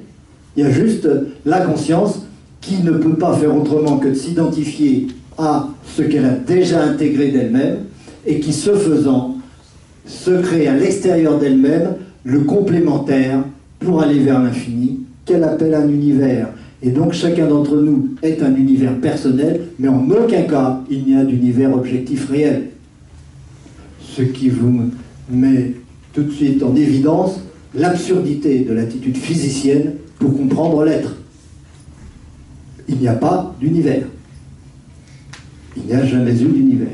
La conscience consiste à s'identifier à un ego et donc à vivre l'univers qui lui correspond. À chaque ego correspond l'univers, et donc correspond à un univers. Et donc si vous voulez changer d'univers, qu'est-ce qu'il vous reste à faire? Changer d'ego. Il n'y a pas d'autre solution. Celui qui veut rester lui-même et changer son univers, ça ne marchera pas, il va se casser les dents. Si vous voulez changer votre univers, c'est très simple, vous changez votre ego, vous acceptez de changer votre ego, donc vous travaillez sur le détachement par rapport à l'ego, par rapport à votre ego. Et comment on fait pour travailler sur le détachement par rapport à l'ego? Grand problème de tous les spiritualistes du monde, eh bien, c'est très simple, c'est rééduquer le mental pour qu'il n'ait plus peur de changer d'ego, pour qu'il défende un autre ego au lieu de défendre l'ego précédent. C'est tout, c'est simple. Et c'est radical.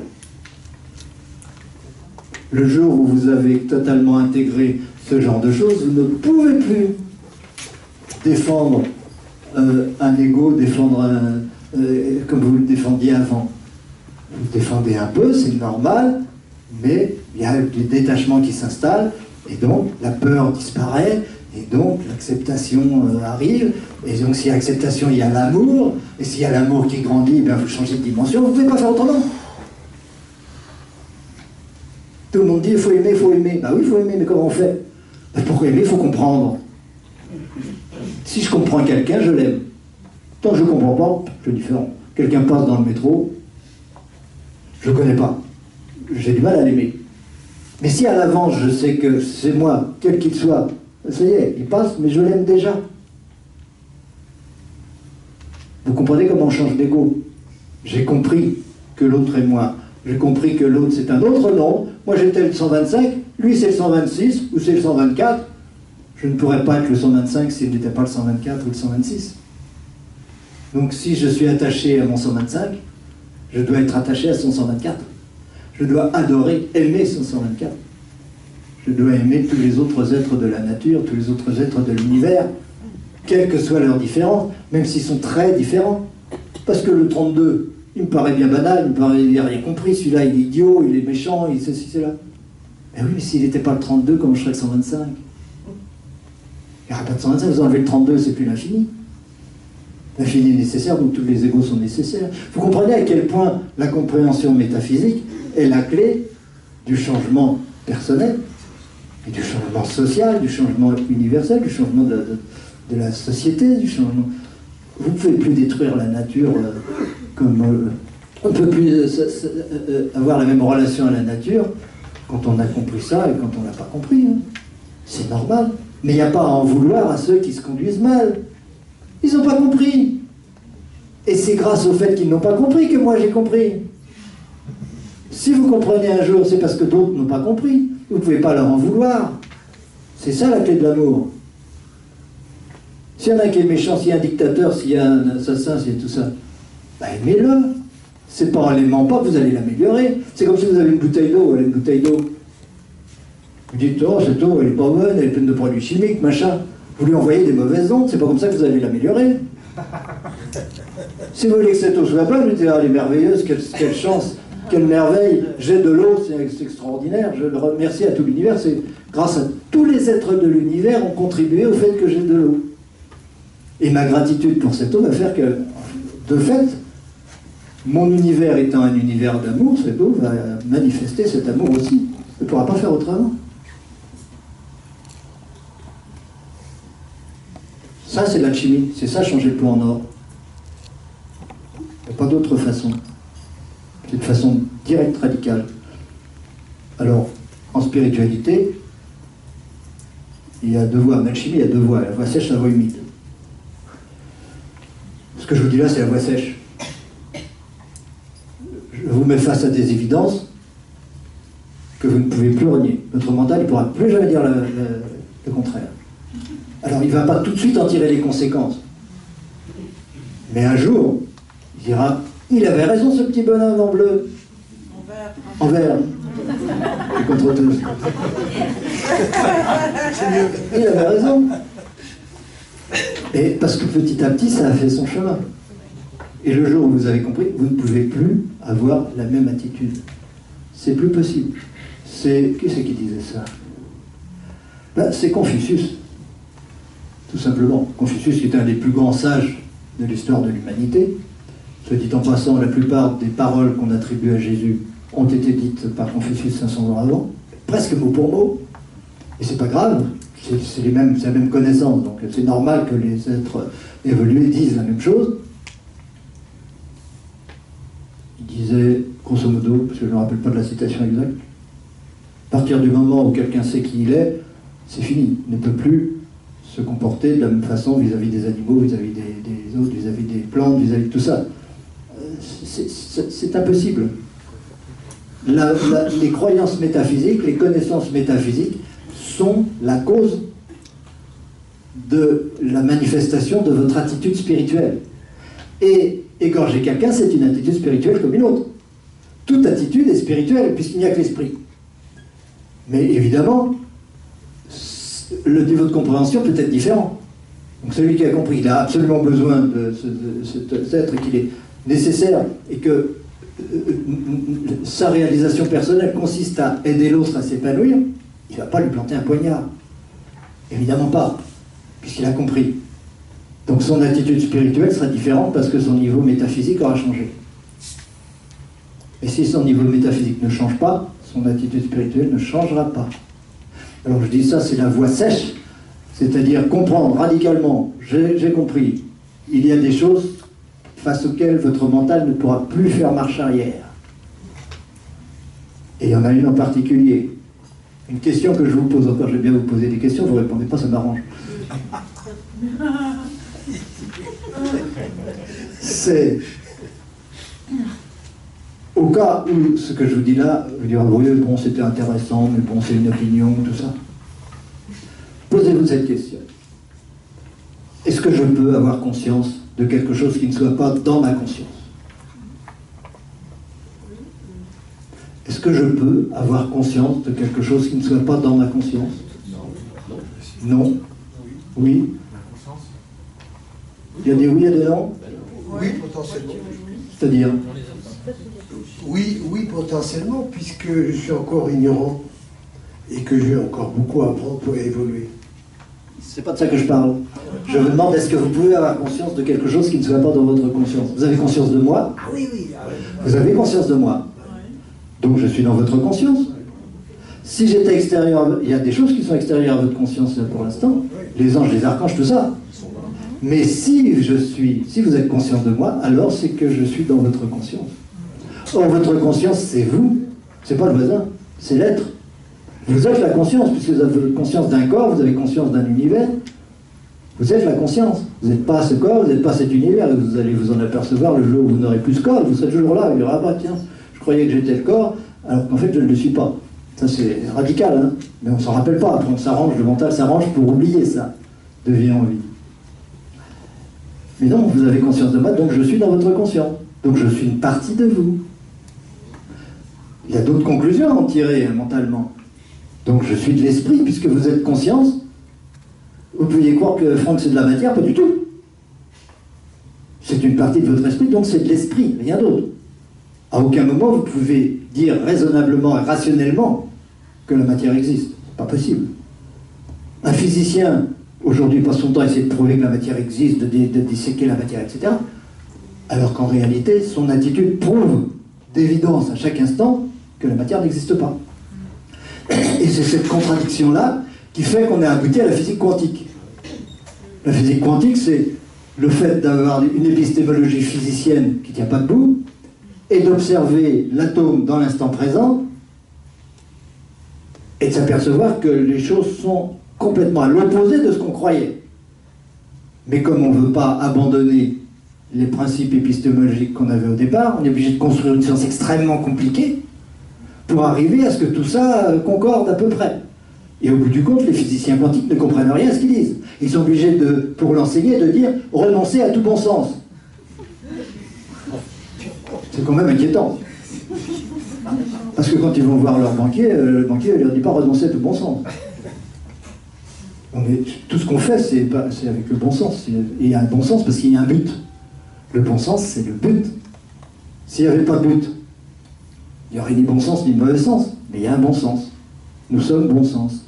Parce que nous allons tous vers un but et vers un seul but. Et le temps va dans une seule direction, il ne va pas en arrière. Vous avez remarqué, on ne remonte pas le temps.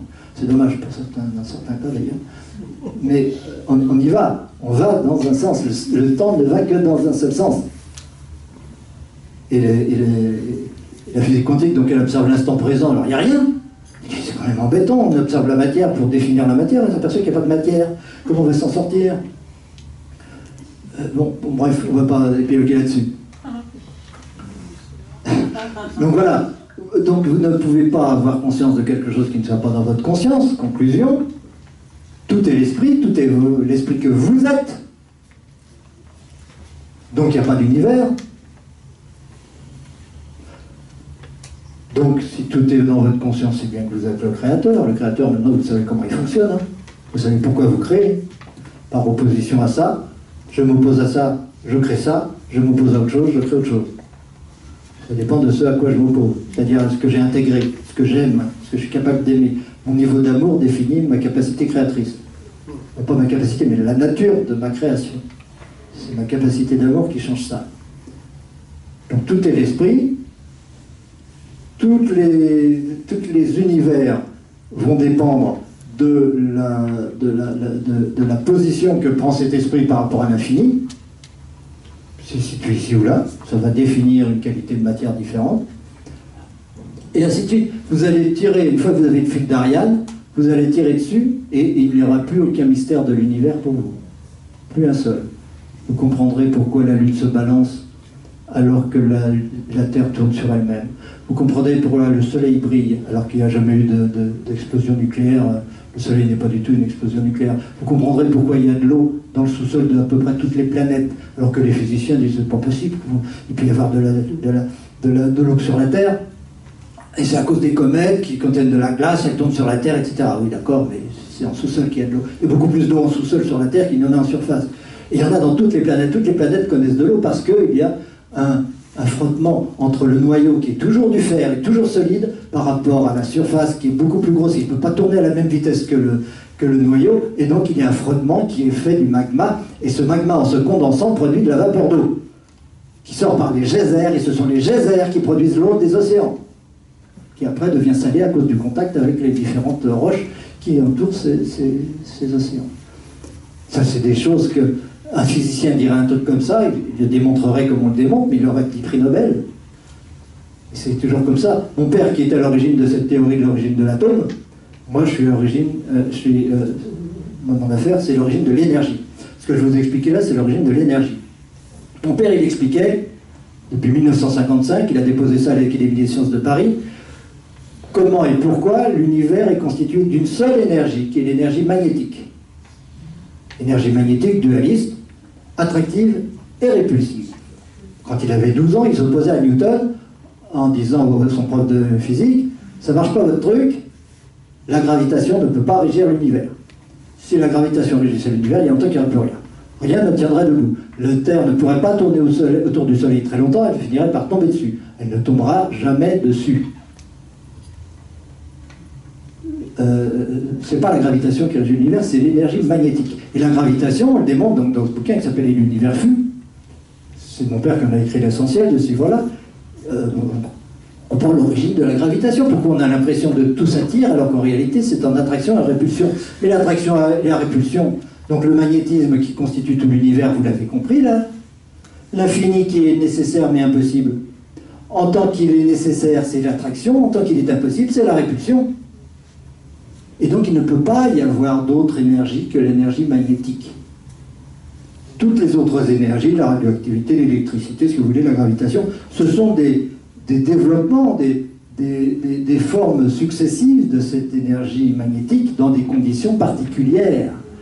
Mais je ne vais pas rentrer dans ces détails. Et puis si vous avez envie d'avoir des détails et que je réponde à vos questions dans plein de domaines, eh ben demain il y a un séminaire qui dure toute la journée. Alors on aura beaucoup plus de temps pour répondre à vos questions. Mais maintenant j'espère que vous avez au moins compris qu'il y a des bases solides pour comprendre tous ces problèmes. Que ce soit au niveau physique, au niveau astrophysique, au niveau psychologique et au niveau spirituel. Parce que nous sommes un tout. Et nous ne pouvons pas vivre si nous n'avons pas et la compréhension, et un corps physique, et une bonne santé, et une psychologie équilibrée, et une spiritualité accomplie, etc. Tout ça, c'est d'être épanoui normalement. Et donc c'est tout à fait légitime de vouloir répondre à toutes ces questions-là, tous ces problèmes-là. Mais là, je ne fais que vous sensibiliser à ça, et je vous en sensibilise sans vous faire de cadeau d'ailleurs, parce que ce que je vous dis est extrêmement difficile. Il y a des gens qui peuvent trouver ça totalement indigeste. Je pense que je parle chinois. Enfin, pour l'instant, il n'y a personne qui a pris la fuite, donc c'est bon signe. Parce que ça arrivait, hein, dans les années 80, quand j'expliquais que nous étions créateurs de notre univers, les gens m'envoyaient leur chaise à travers la tête. Hein. C'était des choses qui n'étaient pas acceptables. Quand je leur disais, vous êtes seul puisque l'univers est dans votre conscience. Hein? Alors là, ils paniquaient, ils disaient, mais je ne veux pas être ça, je ne veux pas être ça. Ah, heureusement, il y a Dieu, heureusement, il y a la physique quantique, heureusement, il y a tout ça. Ça m'arrange. Grâce à ça, je ne suis pas seul.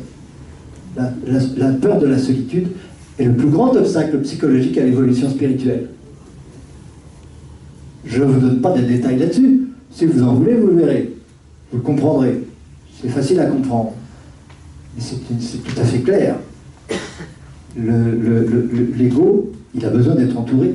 Donc il va s'arranger pour être victime, et pour être possédé, et pour avoir des ennemis, et pour avoir des obstacles, de façon à ne pas se sentir créateur et responsable de son univers. C'est pas supportable pour l'ego.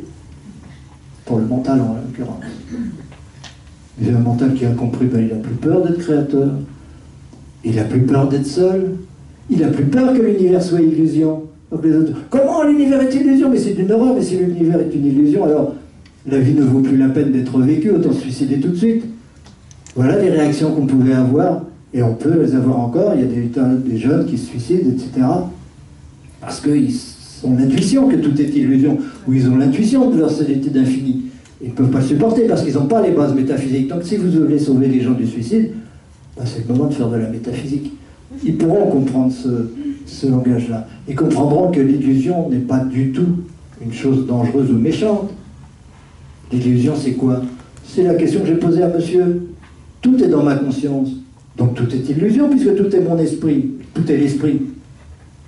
Mais c'est grâce à ça qu'on peut communiquer. Et c'est grâce à ça qu'on peut s'aimer. Comment voudriez-vous que je dise un mot qui ait un sens pour monsieur, si nous étions deux esprits séparés et qu'il existe effectivement? Par opposition à Franck. C'est pas possible. Si nous étions deux consciences séparées, il n'y aurait pas un mot de ce que je dis qui aurait un sens pour lui, c'est possible.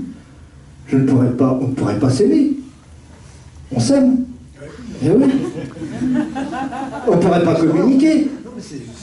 Comment voulez-vous communiquer si on n'est pas un seul esprit?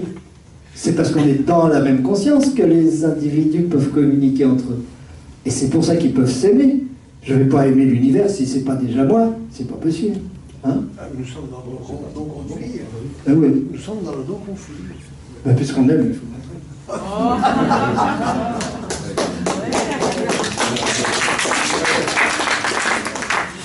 Oui, vous aimerez aussi, vous inquiétez pas. Voilà. Donc, qu'est-ce que je disais? Il me trouve. Je disais... oui, oui, dans la même conscience. Quelqu'un d'aide? C'est parce qu'on est dans la même conscience qu'on peut communiquer. Voilà, donc l'illusion n'est pas un drame. Quand vous avez... Le mental, il s'arrange pour en faire un drame. Parce qu'il ne veut pas comprendre. Il veut nous maintenir dans la victime, la non-évolution spirituelle, tout ça. Mais non, l'illusion, c'est la plus belle des choses. C'est formidable, l'illusion. La solitude, c'est la même chose. Il n'y a pas de différence. La solitude, c'est la solitude de l'être. Il n'y a qu'une seule conscience. Donc c'est la même conscience qui en moi pense et aime. C'est la même conscience qui en madame pense et aime. C'est pas deux consciences. La conscience aime à la façon de Franck, ici, et donc définit son corps. Et la même conscience aime à la façon... C'est quoi votre prénom? Nathalie. Aime à la façon de Nathalie. Et donc créer le corps de Nathalie qui permet de manifester, de justifier cette façon d'aimer qui est un des nombres dans l'infini, un des égaux dans l'infini, une des façons d'aimer, donc une des façons de se comporter, et une des façons indispensables d'être quelque chose à la place de rien. Tout ça vous paraît clair? Bon, bah tant mieux, parce que j'ai pas envie de vous en dire plus. Au revoir.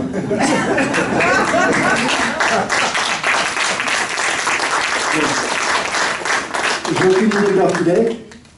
Didier doit pas faire d'impatience de poser des questions, et vous peut-être aussi. Donc, monsieur, je vais le premier.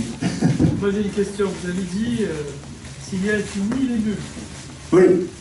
Mais la nullité n'est-elle pas une vérité par le mental? Ben, pour l'instant, oui. Il n'y a pas de nullité. C'est quoi la nullité finalement? C'est l'absence. Néant. La vraie nullité, elle ne se trouve qu'avec l'infini. C'est une tendance, c'est aussi une nécessité. Parce qu'on a tendance à croire que c'est le zéro. Oui. Le zéro n'existe pas plus que l'infini. Exact. C'est à peu près ça. Tout ça, c'est un potentiel. C'est une nécessité. Et c'est le fait de comprendre que c'est une nécessité qui permet de comprendre l'énergie. Parce que le but fait l'énergie. À condition que ce but soit limité. Et il est limité parce qu'il est impossible. Une énergie qui ne serait pas limitée ne serait pas une énergie. Un but qui serait déjà accompli n'est plus un but. Or, c'est le but qui nous donne notre énergie. Ça aussi, c'est des choses que vous allez comprendre psychologiquement à partir de la métaphysique. Et vous ne manquerez plus jamais d'énergie. Parce que vous saurez que si vous avez un but, vous avez l'énergie. Et que si quelqu'un arrive tout déprimé, il y a peut-être plein de thérapeutes parmi vous, certainement, vous allez dire, qu'est-ce que je vais faire pour l'en sortir? C'est facile. Aidez-le à retrouver son but.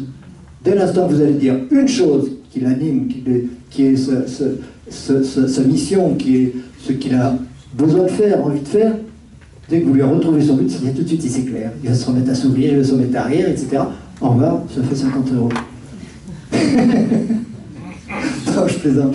C'est très important. C'est des choses comme ça, des petites choses comme ça, qui vous paraîtront une évidence absolue, mais qui sont d'une importance capitale et qui sont extrêmement simples. Une fois que vous avez le fil d'Ariane, toutes ces choses-là s'éclairent, toutes ces choses-là deviennent simples. Il y a un truc qui m'échappe, moi. Comment on s'est retrouvé, comment la conscience qui était unique, donc, s'est retrouvée avec tous ces égaux? J'aime pas votre question parce que vous dites la conscience qui était unique. Bah oui. Mais elle est unique. Ok. Elle n'a jamais cessé d'être unique. Elle n'est pas plus unique aujourd'hui qu'hier, ni moins. Et tous ces égaux alors? Mais tous ces égaux, c'est la même chose que... Si vous avez compris que pour que l'infini soit, chaque nombre est nécessaire, vous comprenez que chaque égaux est nécessaire pour constituer l'infini. Tous les finis deviennent nécessaires à partir du moment où l'infini qui est nécessaire est impossible. Tous les nombres deviennent nécessaires. Oui, mais qui c'est qui a fabriqué les égaux? C'est quand même bien la conscience. Ah, c'est la conscience qui crée les égaux maintenant. C'est pas dans le passé. Il faut arrêter de croire qu'il y a une origine à l'univers. Il faut arrêter de croire qu'il y a une origine à l'ego. C'est dans l'instant présent que je crée l'univers. C'est une création perpétuelle. À chaque instant, je crée l'univers dans sa totalité. Ce sont les mémoires que j'ai accepté d'intégrer jusqu'à présent. À chaque instant, je recrée la totalité de l'univers. Et donc mon corps. C'est pour ça qu'il y a le miracle. Tout est miracle. Et c'est pour ça que vous pouvez guérir par la pensée. Parce qu'il n'y a pas de réalité liée au passé. Votre passé n'a aucun pouvoir sur vous-même. C'est vous qui vous accrochez au passé pour lui donner du pouvoir. Mais le passé n'existe pas. Il n'y a jamais de passé. Il y a juste des mémoires. Les mémoires, c'est dans le présent. Et dans le présent, vous faites ce que vous voulez avec vos mémoires. Vous les écoutez ou vous les réformez. Et... Quand on était fœtus ou embryon, et embryon, je crois que tout le monde c'est le cas, on était forcément, on avait un ego différent puisque l'ego était celui de la mère. L'ego était nous, ma mère et moi, c'était la même chose, on ne faisait pas de différence. Oui, vous étiez une cellule de la mère, si vous voulez. Yes. Est-ce que quelqu'un pourrait passer un micro? Parce qu'on ne va pas entendre, on ne va pas enregistrer les questions. Si... C'est pour le monsieur qui est là-bas. Ah, pardon. Oh, merci beaucoup.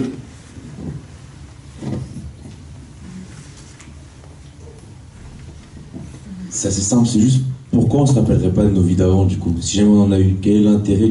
Pourquoi on ne se rappelle pas du coup? Parce que ce serait... Bon, des mémoires, vous en avez un tas.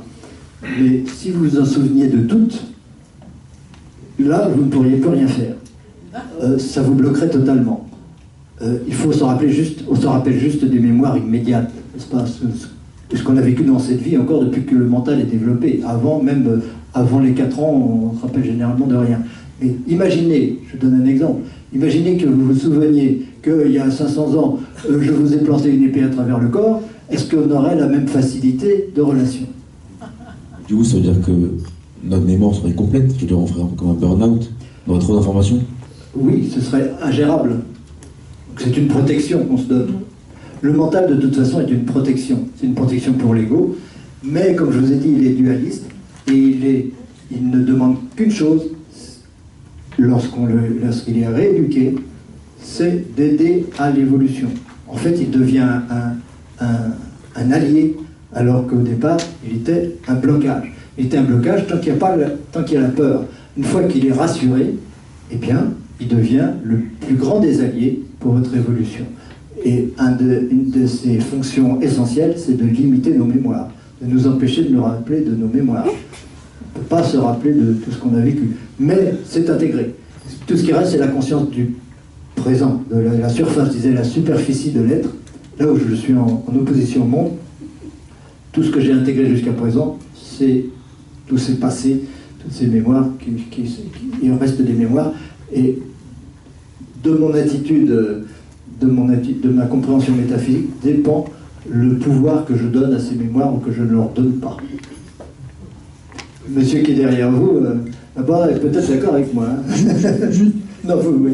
J'en profite, j'ai le micro. Juste une question. Vous parlez de méditation pour justement arriver à retrouver cette essence, ou enfin ce que vous voulez. Oui. C'est quel type de méditation que vous pratiquez, dont vous parlez?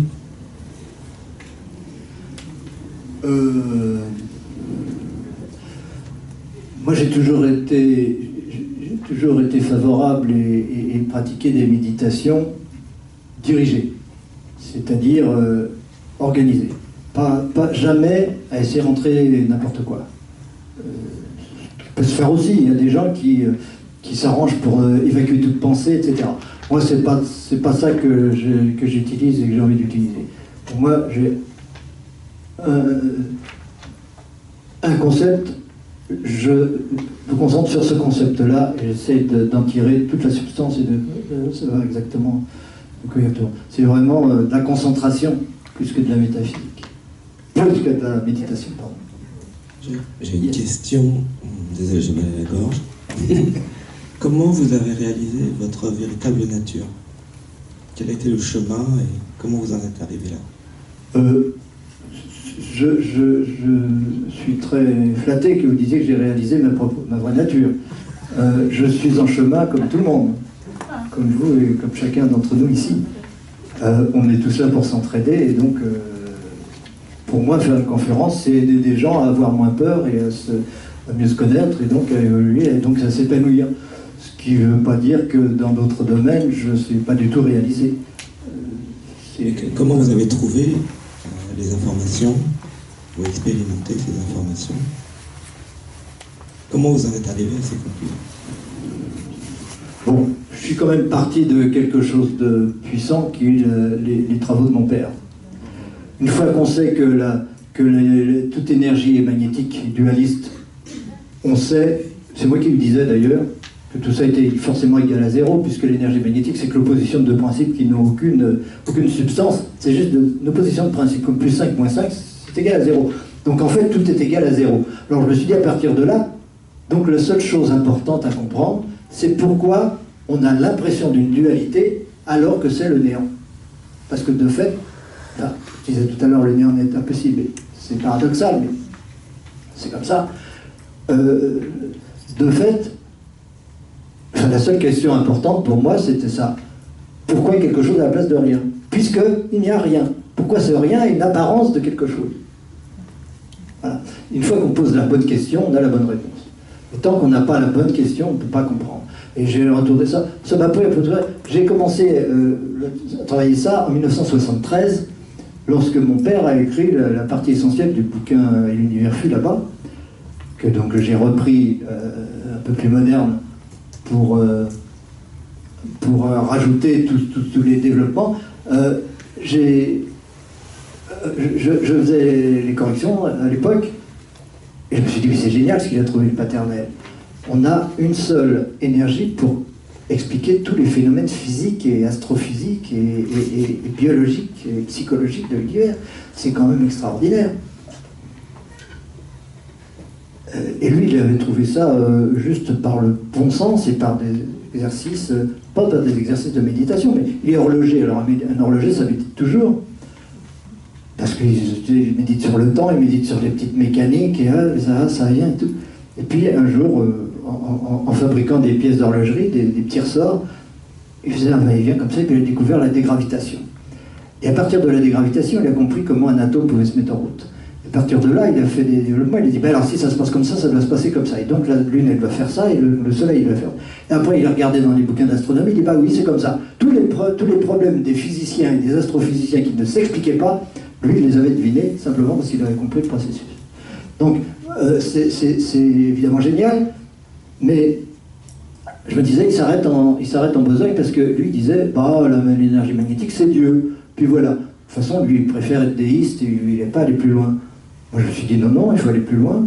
Il n'y a aucune raison de ne pas définir cette dualité mieux que ça, et comprendre pourquoi le néant, puisque c'est le néant dont il s'agit, est une dualité. pourquoi c'est la dualité qui remplace le néant. Et pour ça, la seule chose à faire, c'est de méditer sur le néant. Alors, méditer sur le néant, il n'y a pas grand-chose à se mettre sous la dent, vous comprenez bien. Mais pourtant, ça m'a pris 15 ans. 15 ans de méditation sur le néant. Et un soir, plus exactement, lui, j'avais un petit papier rose à côté de moi. J'ai bon Dieu, mais c'est bien sûr. J'ai commencé à écrire la dualité, qui était la bonne dualité, la bonne expression de la dualité, qui était le néant. Et là, tout le reste a suivi. La cause de cette dualité a suivi. Après, ça s'est perfectionné année après année, ça s'est amélioré. Dans tous les bouquins, chaque fois qu'il y a un bouquin nouveau, ça s'améliore encore. Et aujourd'hui... Par rapport à tout ce qu'on a dit jusqu'à présent, donc il y a la réalité, on va dire, d'un côté, l'univers tel qu'il est réellement, et comment j'arrive à le percevoir. Pour autant, les deux ne sont pas opposés, ils sont juste contraires. Après ça, est-ce que quelque part, on pourrait dire que nous sommes déjà, chacun d'entre nous et tous ensemble, des êtres multidimensionnels? Je m'explique, par exemple, si on regardait ce tableau, ici présent, et que ma collègue ici est daltonienne, par exemple, on ne verrait pas les mêmes couleurs. Pour autant, on pourrait discuter sur les mêmes sujets sans avoir les mêmes couleurs imprégnées dans notre esprit. Ce qui fait que... comment dire, chaque personne ici présente a son ego et son mental pour décoder l'univers tel qu'on en a besoin, mais nécessairement à juste titre. Et pour autant, on vit en même temps dans le même. Je crois que c'est cet équilibre qui n'est pas clair. Oui, je comprends la difficulté d'exprimer ça. De toute façon, c'est toujours très difficile à exprimer, puisque toujours distinguer ce qui en nous est réel. On est un, et donc on contient toutes les formes, et puis par ailleurs, on est soi en tant que personne. Et ça arriver à concilier tout ça dans une même vision, dans une question, c'est pas facile. Je comprends votre... je pense que petit à petit tout ça va s'éclaircir, mais ça c'est vrai pour tout le monde ici.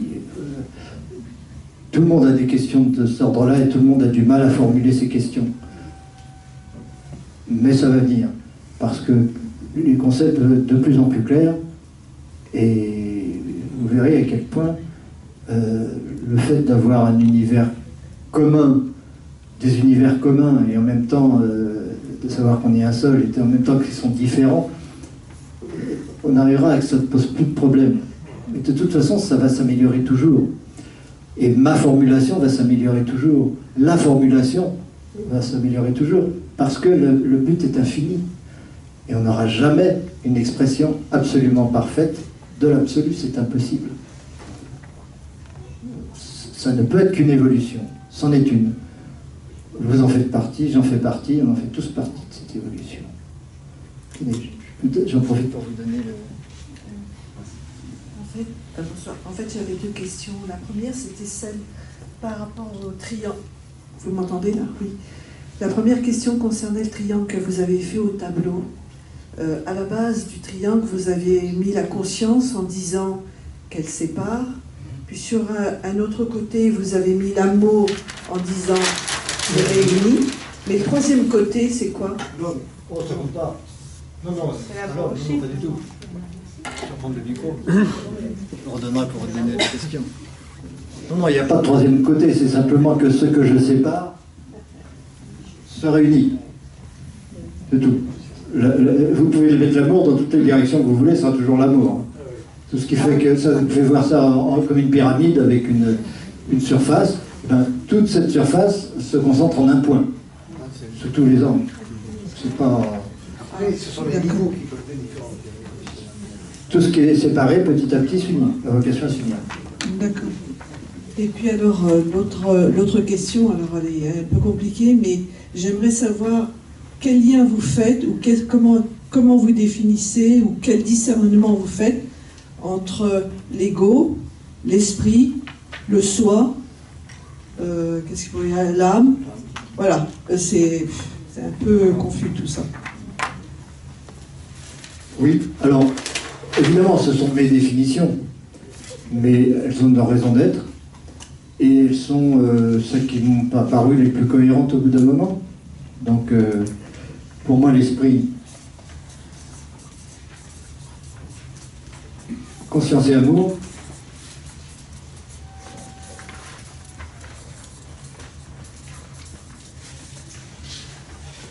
c'est ces deux fonctions, celle qui sépare et celle qui réunit. Celle qui sépare est donc créatrice, l'esprit créateur, comme le Saint-Esprit, hein, l'esprit créateur en tant que conscience, puisqu'il maintient instant après instant une sensation de réalité d'un monde qui n'est pas soi, c'est un univers, et il est rédempteur, parce qu'il réintègre ça, il réunifie. Une fois que j'ai séparé, je ne cesse que de réunifier. Et l'esprit, c'est-à-dire, c'est égal à l'énergie magnétique, c'est la même chose. C'est cette dualité-là. Répulsion, attraction. Ok. Maintenant, le soi par rapport à l'ego. Le soi est constitué de tous les égos. Et c'est la profusion des égos, la multiplication des égos, et donc l'évolution d'un égo à un autre, qui constitue le soi qui n'est qu'un but. Mais en réalité, l'esprit et le soi, c'est pas différent. L'esprit est un but. En réalité, l'esprit, parce que comme il est tout, ce tout infini, c'est un but. C'est constitué de ces deux fonctions-là, mais c'est potentiellement infini, ce n'est pas effectivement infini. L'esprit ne peut pas être effectivement infini, parce que s'il était effectivement infini, plus de conscience, terminé, et donc s'il n'y a plus de conscience, c'est plus l'esprit non plus. Pareil pour l'amour. L'amour ne peut pas être infini, l'amour c'est qu'il est fini. Il tend vers l'infini, il est là pour tendre vers l'infini. L'ego, c'est l'identification, c'est-à-dire l'être, c'est pareil que l'être, hein, le soi, je ne fais pas de différence. L'être ne peut pas être effectif sans identification à tous les égos, à la multitude des égos. C'est-à-dire que l'être n'existe qu'à travers les égos. Mais il n'existe jamais vraiment puisque les égos n'ont jamais fini de se multiplier. Donc c'est un potentiel, c'est un but. Et nous sommes un but. Je suis un but. L'être est un but. Ce n'est pas une réalité de l'instant. Enfin, c'est une réalité de l'instant, mais ce n'est pas une réalité matérielle, effective, dans l'espace et le temps, pas du tout. C'est le fait d'avancer. La spiritualité, ça consiste à évoluer toujours, à s'identifier de plus en plus à l'évolution elle-même, et de moins en moins à l'ego. C'est pas tout ou rien. On s'identifiera toujours à l'ego, parce que c'est toujours à l'ego que se situe le conscient. Le conscient n'est qu'au niveau de l'ego. Il n'y a pas de conscient dans l'inconscient, ni dans le subconscient, ni autre chose. Si je fais venir le subconscient au conscient, c'est le conscient, et plus le subconscient. Et ainsi de suite. Si je visite les mondes supérieurs, c'est que ça vient dans le conscient, c'est plus l'inconscient. Il n'y a qu'au niveau du conscient que se trouve la conscience. Et donc parler d'une conscience infinie, d'une conscience divine, d'une conscience universelle, ça ne veut pas dire grand-chose. C'est un terme, on comprend ce que ça veut dire. Ça veut dire on n'est qu'une seule conscience. Mais on s'imagine que c'est une conscience en plus de la conscience individuelle ou personnelle, ce qui n'est pas le cas. C'est la conscience individuelle et personnelle qui est la conscience absolue. C'est-à-dire le fait en soi d'être conscient de quelque chose, cela est unique et universel. Et c'est le même être qui en moi pense, qui en vous pense, le même être qui en moi aime, qui en vous aime. C'est ça l'important. Et quand on a compris ça, on ne peut plus le faire autrement que de s'aimer, évidemment. Donc ça, c'est l'être soi. Alors, qu'est-ce qu'il y a d'autre? L'âme. L'âme universelle. Alors, pourquoi une âme universelle? Qu'est-ce que vous entendez par une âme universelle? À mon avis, c'est la source de tout. L'âme universelle, c'est même avant le nous. Vous l'avez dit. Donc si c'est ce but, ben, on l'a déjà dit. Donc il n'y a pas besoin de définir plus l'âme si vous parlez d'âme universelle. Mais quand on parle d'âme, on parle de quelque chose d'individuel et d'attaché à l'ego. Donc Moi, ce que j'appelle l'âme, c'est l'intermédiaire entre ce que j'ai pu être jusqu'à présent et ce que j'ai vocation à être. C'est ma façon d'aller vers le soi, de m'identifier de plus en plus au soi, fonction de cet ego. C'est-à-dire que l'âme, c'est un mouvement. C'est l'animus, c'est ce qui anime, donc c'est une énergie. Si c'est l'énergie, c'est le but, mais c'est le but qui est coloré par les mémoires de l'ego, et qui donc n'est qu'une façon particulière de ne pas être soi universel. Et donc qui reste personnel, à laquelle on s'accroche et qui se maintient de vie en vie, jusqu'à un certain point. Et puis au bout d'un moment, on l'abandonne aussi, parce que tout est mortel. Sauf la conscience. Et le Saint-Esprit dans tout ça. Et le Saint-Esprit dans tout ça. Le Saint-Esprit, c'est l'esprit, c'est tout. Alors, il y a le Père, le Fils. Le Père, c'est quoi? C'est la cause, le but.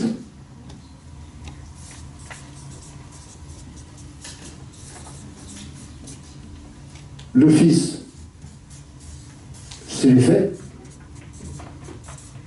c'est l'univers, c'est les apparences, c'est l'illusion, c'est Maya. Non, c'est pas Maya, c'est l'illusion elle-même. Non, c'est même pas l'illusion, c'est le résultat de l'illusion, c'est le contenu de la conscience. Ça, c'est l'illusion, mais le processus créateur qui va du Père au Fils, c'est l'esprit. Et l'âme n'est que une façon particulière de passer du but au Fils, en passant par un certain chemin, qui est donc un certain karma, évidemment, puisque nous avons tous le même but. Si j'y passe en passant par là, je vais être obligé de passer par là, mais si j'y vais en me détournant par ici, je vais être obligé de passer par là. Donc je me fabrique à chaque instant un karma en fonction de ce à quoi je m'identifie, aux mémoires auxquelles je m'identifie, qui justifient un comportement plutôt qu'un autre, et donc qui justifient pour défendre un ego plutôt qu'un autre. Et c'est ça qui fait que je m'accroche à une âme c'est-à-dire que je suis une âme pendant plusieurs vies, parce que pendant plusieurs vies, il y a des caractéristiques que je conserve d'une vie à l'autre, même si mon ego a changé beaucoup. Ouf. Bon, on va quand même achever cette belle rencontre. Moi, ce que je vous dirais, je sais que vous avez encore plein de questions, bien sûr, mais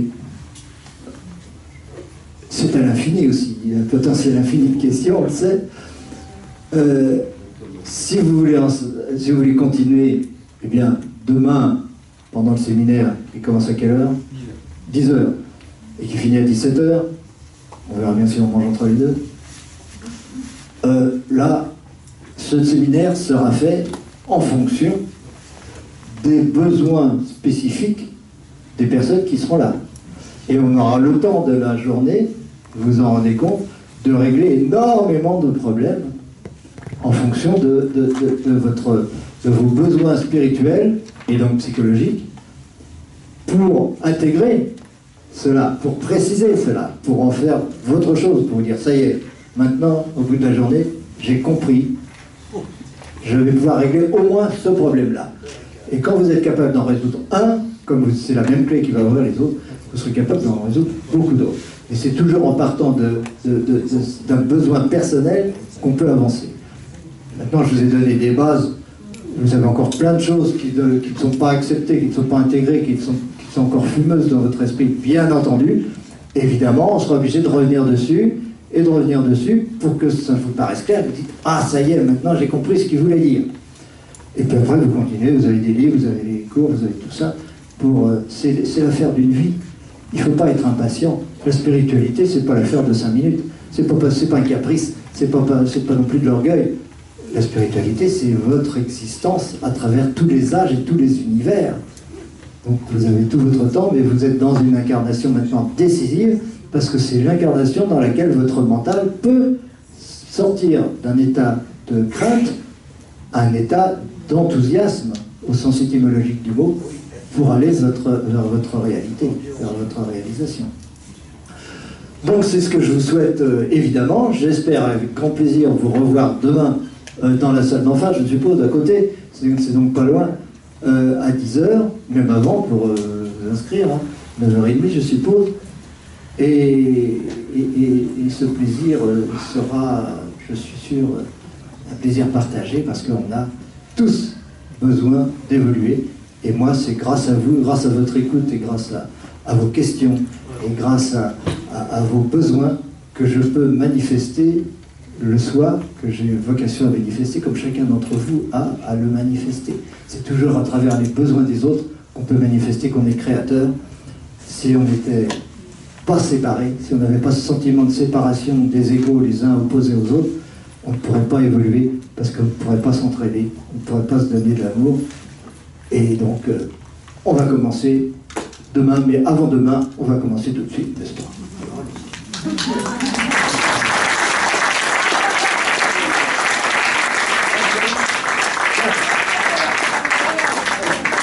Je vais vous donner un petit cours particulier, là. Attendez.